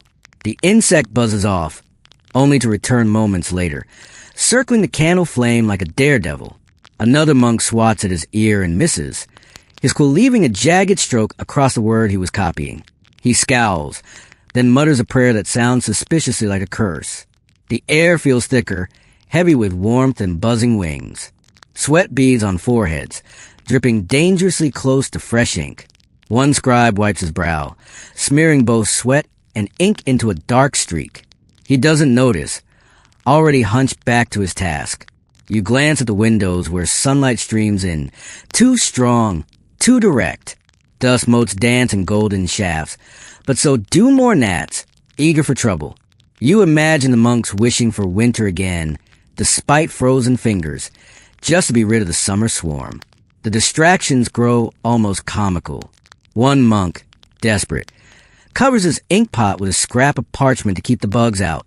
Another waves his quill in the air like a miniature sword, dueling with unseen enemies. The result is a page dotted with blotches, as if flies had left their signatures alongside the monks. You can't help but laugh softly at the absurdity. Sacred words mingle with fly wings, holy margins decorated by bug corpses. And yet, centuries later, those tiny imperfections become part history, evidence that these pages were not born in sterile silence, but in living, buzzing rooms. The monks continue, swatting, sweating, sighing, but never stopping. Their work is unglamorous, messy, often infested, and still it goes on. And you, lulled by the hum of insects and the scratch of quills, find your own mind drifting, half amused, half soothed by the summer rhythm of the Scriptorium. The buzzing of summer fades in your ears, and now your senses are drawn to something subtler, the smell of the library itself. It's a perfume no bottle could ever capture, leather binding softening with age, beeswax polish rubbed into wood, dust motes rising with every shuffle of parchment. The scent is earthy, dry, and strangely sweet, as though centuries of words are fermented into fragrance. Here's your mainstream fact. Medieval libraries were usually attached to monasteries, filled with chained books to prevent theft. The materials themselves, parchment, leather, wax, and wooden shelves, created a distinctive aroma that many describe today as the old book smell. And now your quirky tidbit. Some manuscripts still carry faint traces of herbs or flowers pressed between their pages, thought to be bookmarks, charms, or even accidental remnants of monastery gardens. Imagine opening a psalter and finding a 700-year-old daisy flattened inside. Historians still argue whether such pressed plants were devotional tokens or simply careless storage. You inhale deeply, letting the library smell wrap around you like a blanket. It's richer than the ink tang of the Scriptorium, softer than the barnyard muscovellum. You can almost taste the centuries in the air, like breathing in memory itself. A monk passes by carrying a stack of volumes, each bound in calfskin, the spines creaking faintly. He sets them down with reverence, as though placing relics on an altar. The sound echoes in the hush, followed by the faint crackle of parchment as pages shift. You lean closer, savoring the scent rising from those open leaves. Dust, chalk, a whisper of long-dead sheep, and the faintest hint of wax polish. The library is cool, shaded, a contrast to the buzzing summer outside. Its air feels heavier, older, filled with the weight of time. You imagine wandering between shelves, fingertips brushing spines, each one a doorway into another world. For monks, these weren't mere books. They were vessels of salvation, anchors of tradition, and sometimes, grudgingly, reminders of endless labor. One monk sneezes softly into his sleeve, sending a cloud of dust spiraling. You smile. Perhaps the same dust that makes your nose tickle today once clung to the robe of a scribe centuries ago. You're breathing the same air, sharing the same particles, bound by the strange intimacy of decay. There's humor, too. You imagine a monk complaining about the smelly books while secretly enjoying the scent. Maybe they never named it, but you know they felt it. That intoxicating aroma of knowledge baked into animal skin and bound with time. You sit back, lulled by the fragrance, the weight of leather and parchment pressing into your senses. It is a smell of patience, of endurance, of countless hours bent over quills.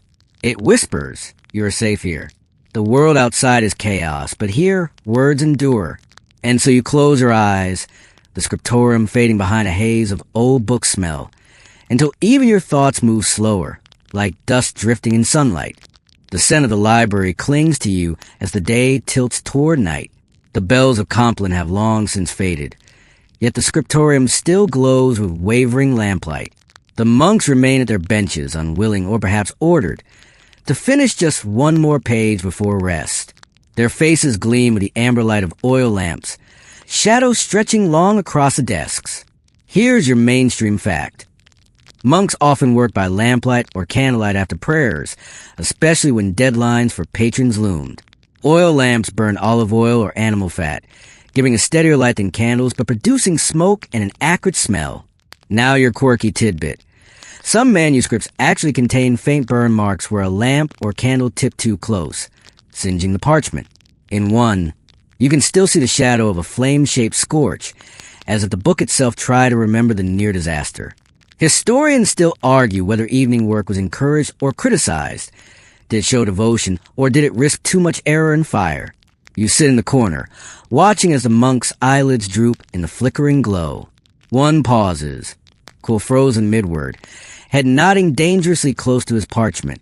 He jerks awake, blinking rapidly, then forces his hand to keep moving. Another rubs his eyes with ink-stained fingers, smudging his face into a mask of tired devotion. The lamplight makes the gold and the illumination shimmer even brighter, little sparks in the darkness. But it also exaggerates every flaw. Ink blots gleam wet and shiny, crooked lines glare back accusingly. The monks know this, but they endure. The room smells of smoke and hot oil, heavy, clinging, filling your lungs with every breath. You glance at the windows. Outside, the world is silent, the courtyard dark. Inside, the scriptorium is its own midnight planet, lit by stubborn stars aflame. The scratching continues, slower now, uneven. Each letter feels like a battle against exhaustion. And yet, there is something oddly peaceful about this vigil. The world has shrunk to quill, ink, parchment, and light. The monk's discipline is unwavering, their silence deeper than the night outside. You feel your own thoughts slowing, sinking into the rhythm. You chuckle softly, imagining one monk's inner monologue. If I finish this page, perhaps I'll be rewarded with 2 extra minutes of sleep. It's a comedy of endurance, where the punchline is just making it to the end of a line. The lamps sputter occasionally, shadows dancing. A wick flares, threatening to die before steadying again. The monks don't look up. They trust the light to last, or they simply refuse to acknowledge the risk. For them, the page matters more than comfort. You lean back, letting the lamplight wash over you, the whispers of parchment and the smell of oil blending into a lullaby. Outside it is dark, but here inside, the scriptorium hums on night after night, word by word. The lamplight flickers, and suddenly you notice how fragile the whole arrangement really is. A single spark could undo centuries of labor. You glance nervously at monk's sleeve as it brushes too close to an open flame, and for a heartbeat you imagine the worst. Vellum curling, gold leaf blackening, knowledge vanishing in smoke. Here's your mainstream fact. Fire was the greatest danger to medieval libraries and scriptoria. Monasteries took strict precautions, lamps in metal holders, candles carefully spaced, sometimes even stone partitions to limit spread. Still, accidents happened. Fires destroyed countless manuscripts across Europe, erasing works that might otherwise have survived. Now for your quirky tidbit. One manuscript shows evidence of fire scare, with singed edges neatly trimmed away and the text copied again in the margins to replace what was lost. You can almost imagine the panic of monks frantically blowing on embers, trying to save their life's work with desperate puffs of air. Historians still argue whether monks worked with fire constantly in mind, or whether the fear became so routine that they barely thought of it at all. You watch now as a monk adjusts his lamp, the flame sputtering. He mutters a prayer as he shields it from a draft, as though divine intervention might keep the wick from spitting sparks. Another carefully sets his ink pot farther from the flame, though his sleeve still dips dangerously near. Every movement feels like a negotiation with risk. The air grows hotter as the flames burn lower, filling the room with both light and tension. You notice how monks keep glancing sideways, watching each other's lamps, ensuring no one grows careless. The silence feels brittle, ready to shatter at the crack of a spark. Then, inevitably it happens. A monk sneezes, jerks his elbow, and knocks his lamp sideways. The flame leaps, licking at the edge of his parchment. For a moment, time freezes. Then 3 monks leap up, smothering the spark with their sleeves. The smell of singed vellum hangs heavy, acrid, like burnt hair. The room exhales collectively, the danger gone. The monk sits back down, face red with shame, his page blackened at the edge. He dips his quill again, determined to continue, but you can tell he'll never live this down. Somewhere in the margins, perhaps he'll scrawl a note. I nearly burned this book. You can't help but smile at the absurd fragility of it all. Imagine pouring months into a manuscript, only to lose it to one clumsy sneeze. And yet, somehow, enough books survived. Enough pages escaped sparks and smoke to reach you centuries later. The work resumes, slower now, each monk hyper-aware of the flames dancing nearby. The Scriptorium breathes again, but beneath the calm lies the ever-present knowledge. Everything here balances, on the edge of fire. The smell of singed vellum still lingers faintly when your attention drifts to a quieter secret. The little things monks tucked into their books when no one was watching. As you lean over a desk, you notice a page lifted slightly higher than the rest. Between it and the binding lies a folded scrap of parchment, almost invisible until a monk smooths it back down. You realize the Scriptorium isn't just a place of copying. It's also a place of hiding. Here's your mainstream fact. Medieval manuscripts sometimes contain inserted notes, messages, or glosses tucked into the bindings.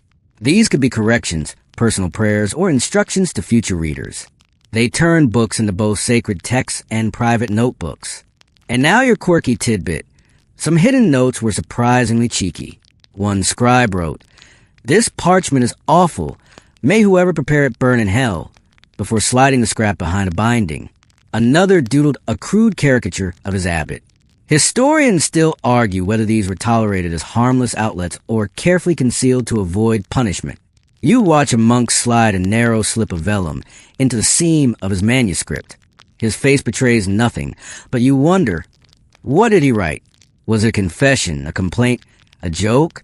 Perhaps centuries from now, someone will find it and puzzle over his secret words. The bindings of books, too, often contain recycled scraps. Old parchments, sometimes with abandoned texts, were cut and used as reinforcement. That means hidden inside many medieval covers are forgotten prayers, half a poem, or even shopping lists. Imagine opening a holy psalter, only to discover that the spine is lined with a note about buying onions. You smile at the thought, the divine and the mundane pressed together in leather, one hidden behind the other. A monk in a corner adjusts his sleeve, and you glimpse a tiny folded slip tucked into his habit. Maybe it's nothing, maybe just scrap, but your imagination runs wild. Did monks trade little notes like school children passing paper in class? Perhaps a joke about yesterday's weak ale, or a sly compliment about someone's neat handwriting. Silence ruled the room, but parchment carried whispers. The Scriptorium hums on, outwardly unchanged. Yet now, everywhere you look, you see secrets. Tiny folded slips, faint lines in the margins, smudges where someone may have hidden a word beneath another. The work is sacred, yes, but also personal, messy, and full of quiet rebellion. You lean back, oddly comforted. These monks were not just guardians of divine knowledge. They were also human beings who sometimes needed to sneak their own voices into eternity. And thanks to those hidden scraps, eternity listened. The hidden scraps fade from your mind as a different sound drifts into the high windows. The tolling of bells, deep and resonant, rolling across the cloister like waves. Every monk pauses, quills lifted mid-stroke, as though the sound itself had stilled their hands.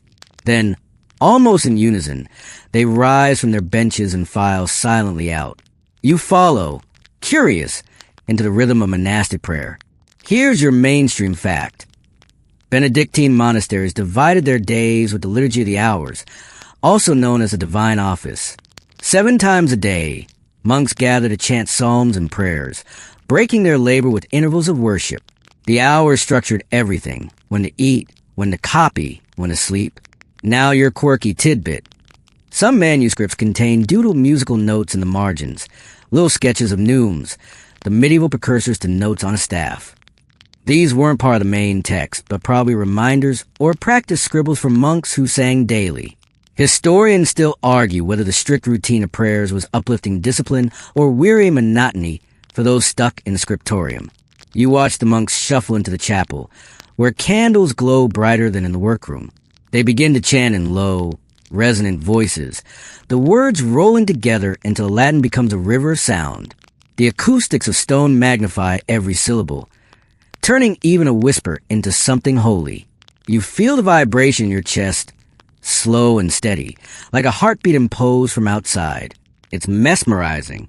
The fatigue of copying, the frustration of ink stains, the cold of winter mornings, all dissolve for a moment in this unity of voices. The monks, who barely looked at one another in the Scriptorium, now breathe as one body. And yet, even here, small imperfections creep in. One monk sings slightly off-key, his voice wobbling above the harmony. Another coughs mid-psalm, earning a sharp glance from his neighbor. Someone stumbles over the Latin, then recovers quickly, though the mistake hangs in the air like a smudge on parchment. You smile softly. Just as their manuscripts bore scratches and stains, their prayers carry flaws too.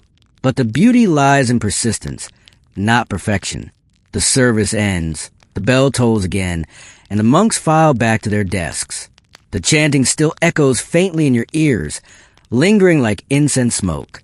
You realize the rhythm of prayer is stitched into the rhythm of copying, both endless, both steady, both meant to outlast the weakness of tired bodies. Back in the Scriptorium, the quills begin to scratch again. The work resumes as if it never stopped, but you feel the resonance of the chant still humming beneath it. The divine and the ink are inseparable now, two threads woven through the same long day. The echoes of chanting still linger in your ears when you notice something different on the pages spread across the desks. Not the words themselves this time, but the spaces around them, the deliberate emptiness. Wide margins frame the lines, and within the text, justification makes the columns look neat, as if the monks had carefully measured every breath of silence between letters.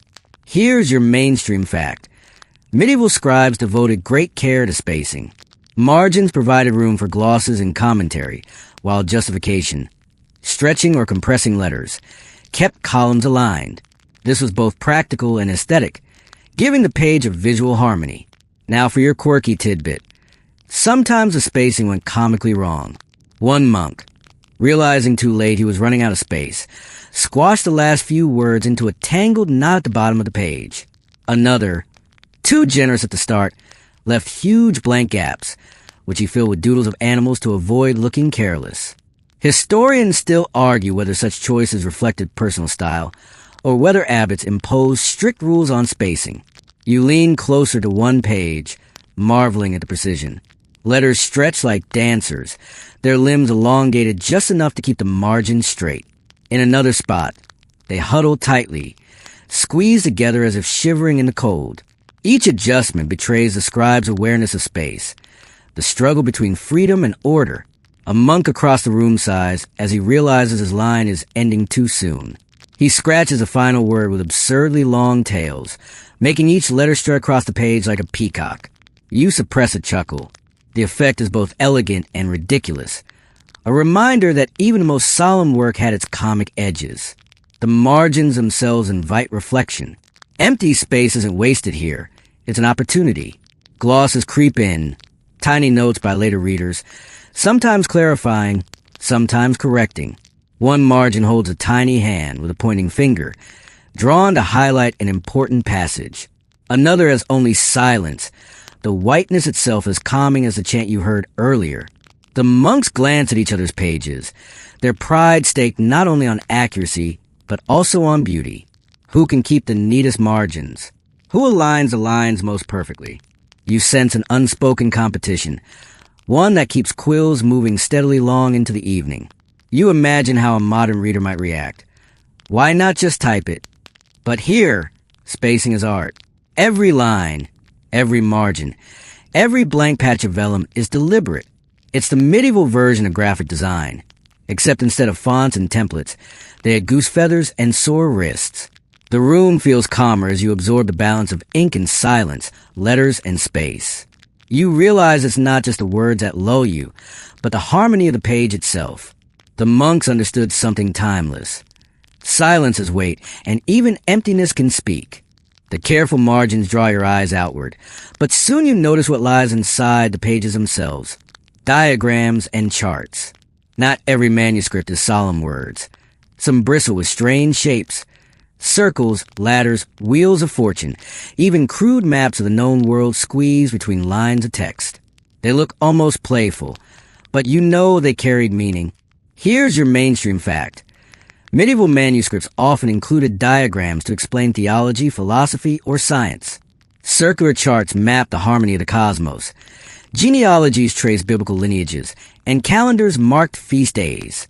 These visuals help monks and readers alike grasp abstract concepts. Now your quirky tidbit. Some diagrams were less than precise.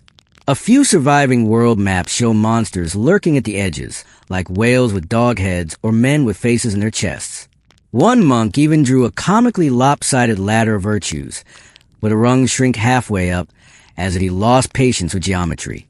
Historians still argue whether these oddities reflected serious teaching, local imagination, or simply tired doodling disguised as learning. You lean closer to a circular chart on one monk's desk. He's drawn a wheel divided into colored sections, each marked with Latin labels. The colors are faint, red bleeding slightly, green fading into pale brown, but the shape is still clear. It looks like a medieval pie chart, though instead of sales data, it's showing the balance of humors in the human body. You smile at the thought, data visualization, but make it 12th century chic. Across the room, another monk sketches a rough map of the Holy Land, rivers snaking awkwardly, mountains looking more like triangles from a child's drawing. Still, it works. The message is clear enough, even if the geography would make a modern cartographer weep. One illuminator adds flair to his diagram. Curling vines around the edges, slipping in a tiny bird perched on a line. The serious chart suddenly looks whimsical, as though knowledge itself had sprouted feathers. You chuckle quietly. Imagine sitting in the middle of a theology lecture, doodling a monster at the corner of your notes. The monks weren't so different. For every solemn circle of divine order, there's a grinning creature squashed into the edge, reminding future readers that boredom and humor walk hand in hand. The diagrams themselves, though, are mesmerizing. Their symmetry, even when imperfect, lulls the eye. You feel your thoughts drifting as you trace a spiral drawn centuries ago, its lines still crisp, its meaning half lost. It doesn't matter that you can't decode it fully. The shapes themselves are soothing, like mandalas before mandalas had a name. The quills keep scratching, diagrams keep multiplying, and you find yourself slipping deeper into their rhythm. Circles within circles, words around shapes, knowledge woven into geometry. It's a lullaby of ink and order. Your eyes linger on the diagrams, but soon you notice another kind of figure scattered across certain pages. Animals. Not fierce lions or grand dragons this time, but everyday creatures, cats, dogs, mice, birds, creeping into the margins as if the monks invited them in.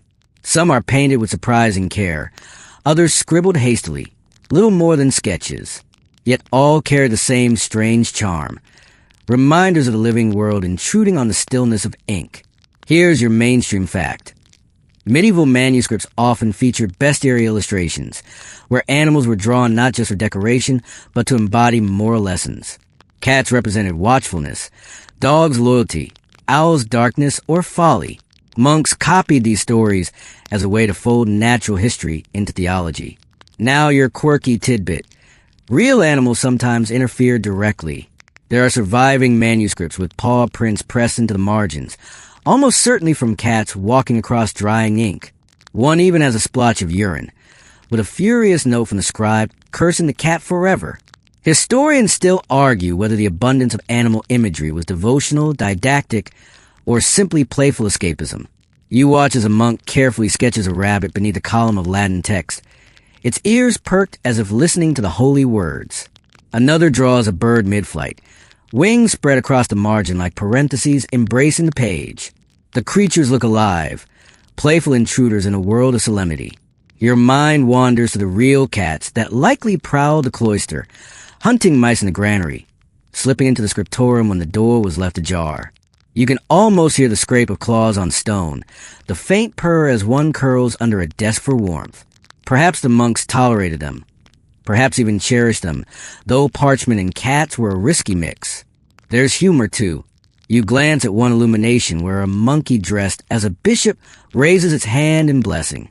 Was it satire, a playful jab at authority, or just a moment of silliness? You'll never know. But the joke lingers centuries later, still funny in its quiet absurdity. You lean back and think about how animals shaped the entire process. Sheep provided vellum. Geese gave feathers. Wasps created galls for ink. The very materials of every book were stitched from the animal world. So perhaps these sketches were more than whimsy. They were gratitude, recognition, or maybe apology. The quills scratch on, little beasts multiply in the corners. Each page becomes a miniature zoo, half sacred, half mischievous. And you, watching, feel oddly calmed by their presence. The scriptorium is no longer just stone and silence. It is alive with imagined paws, wings, and tails.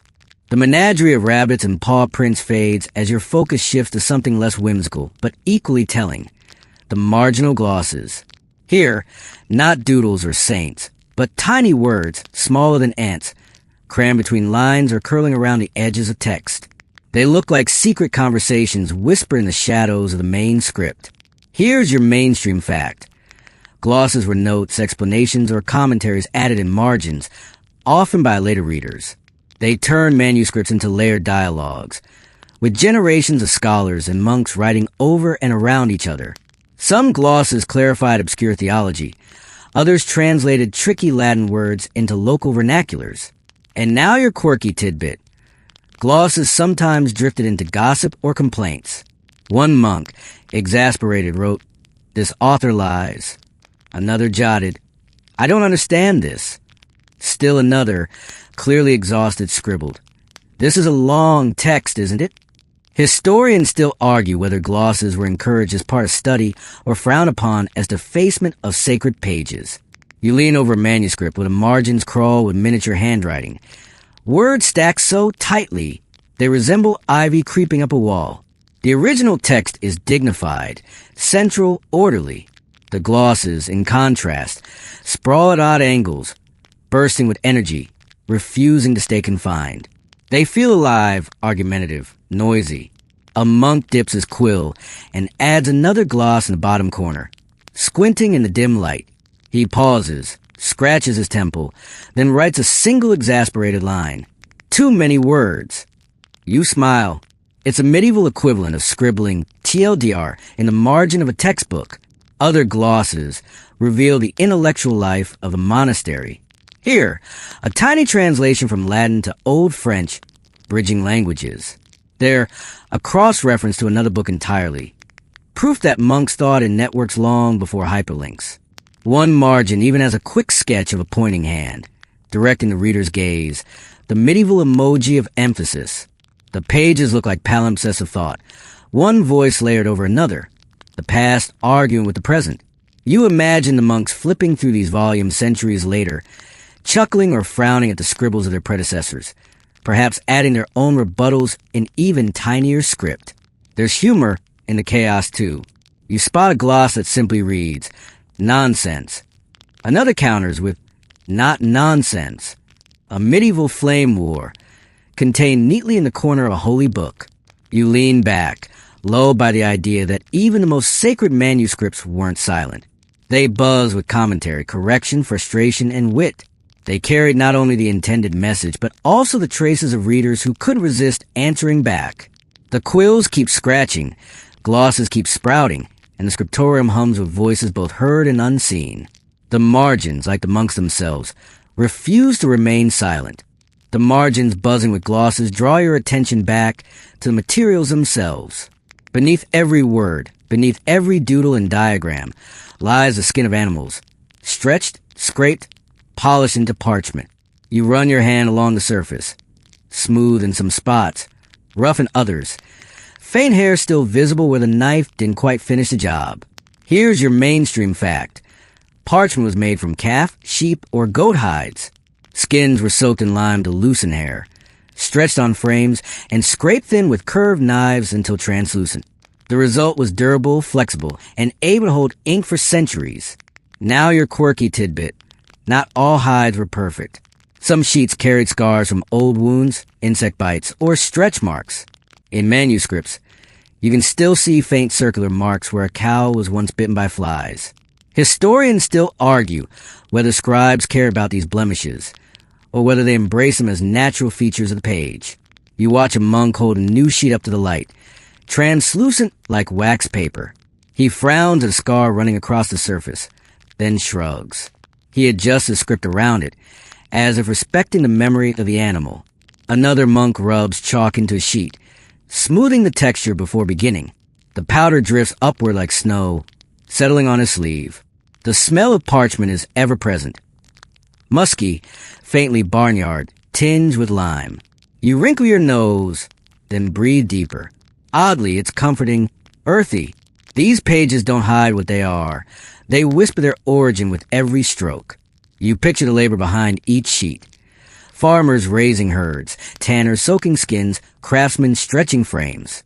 The monks' quills may preserve divine words, but they rest on the backs of animals that once grazed meadows, bleated in fields, wandered under the same sky.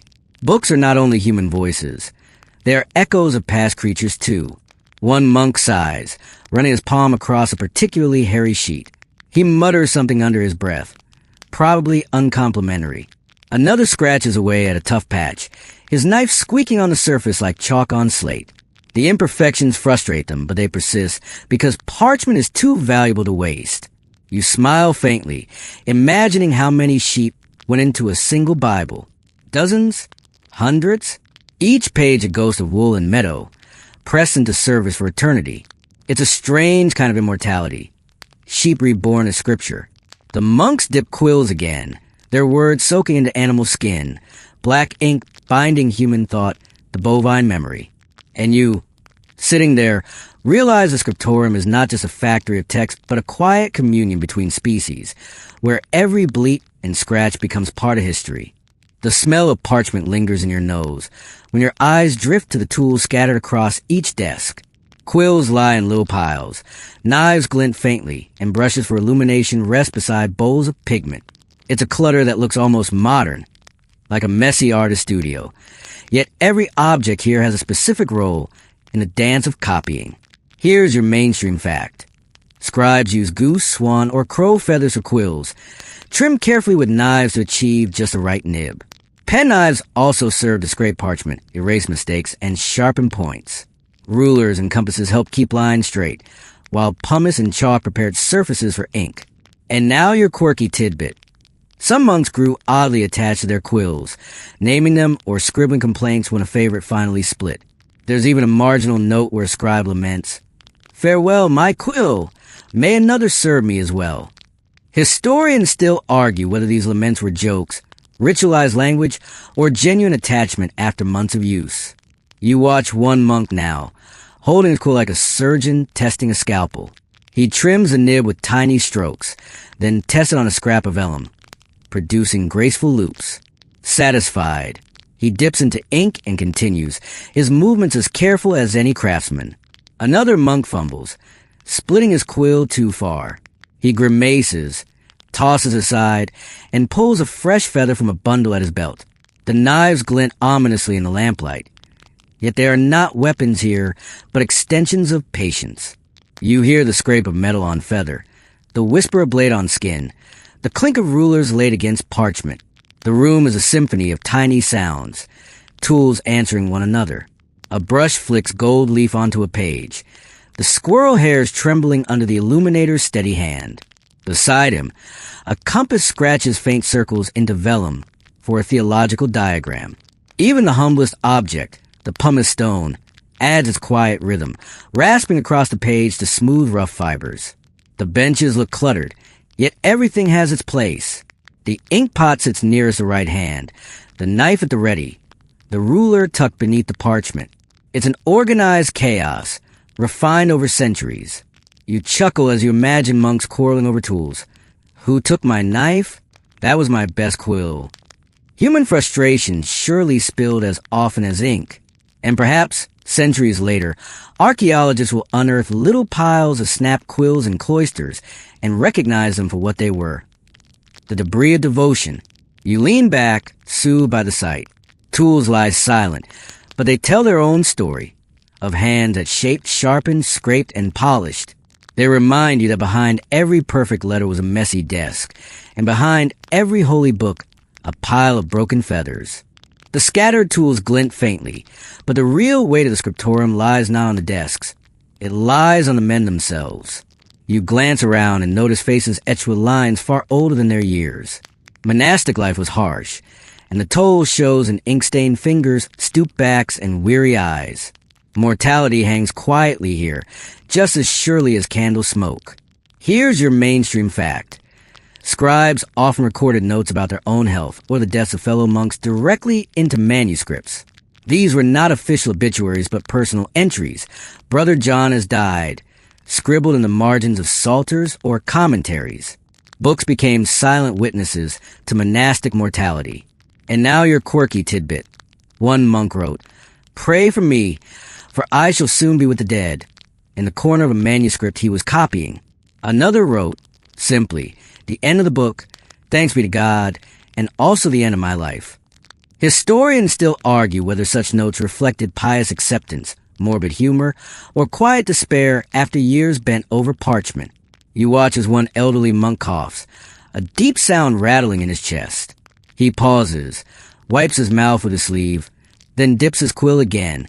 His script is shaky, letters tilting like tired knees, but still legible. Another monk nearby writes with unusual neatness, perhaps in honor of a brother recently lost.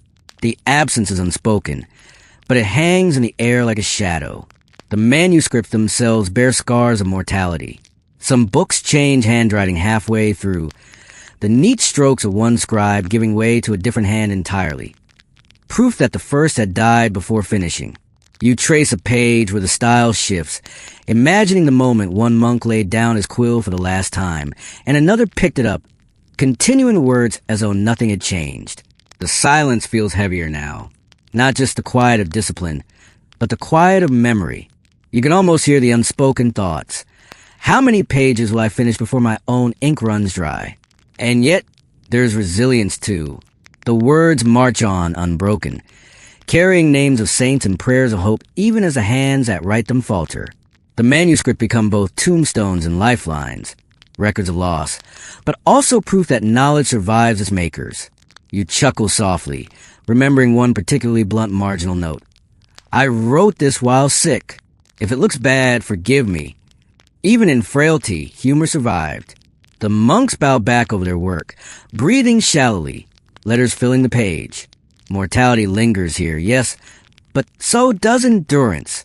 Their hands may falter, their bodies weaken, but the ink still flows, line after line, against the silence of time.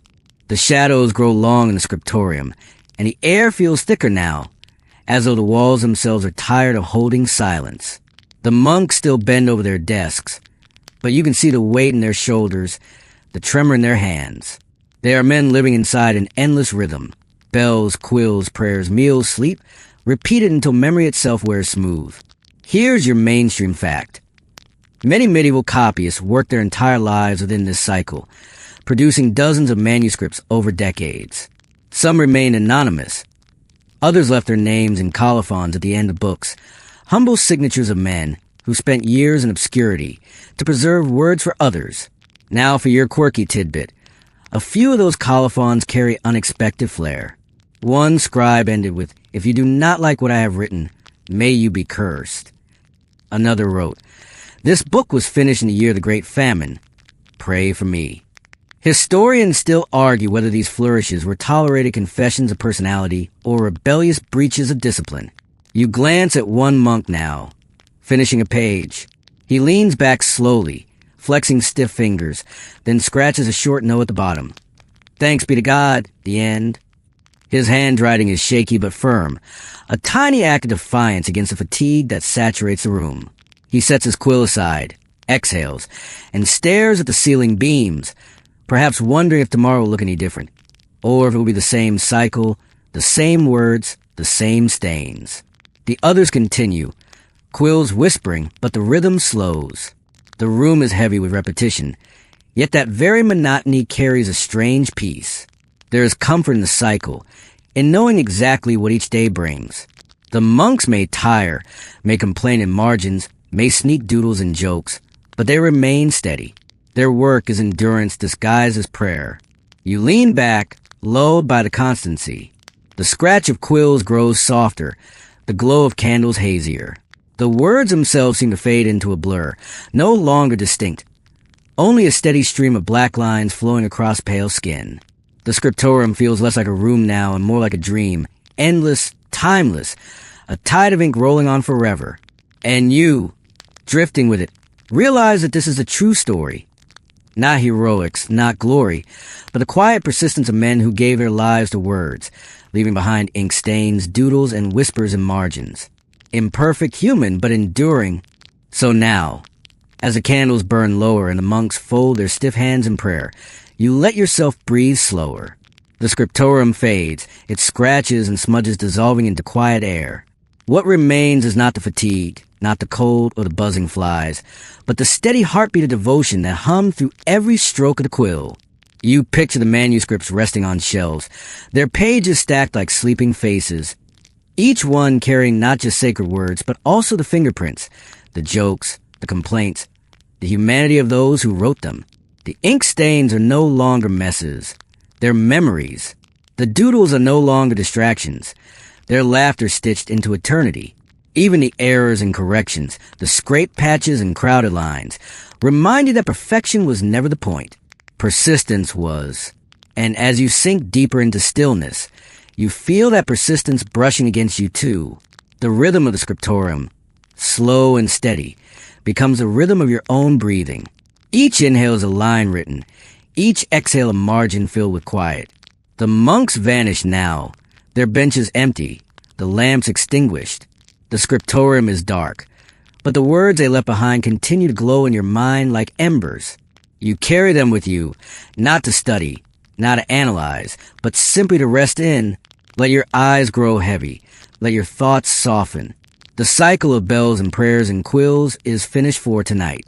You are safe, wrapped in a hush of parchment and candlelight, where nothing is urgent, nothing is loud. Only the quiet work of ink, the gentle company of men long gone, and the slow drift into sleep. Good night.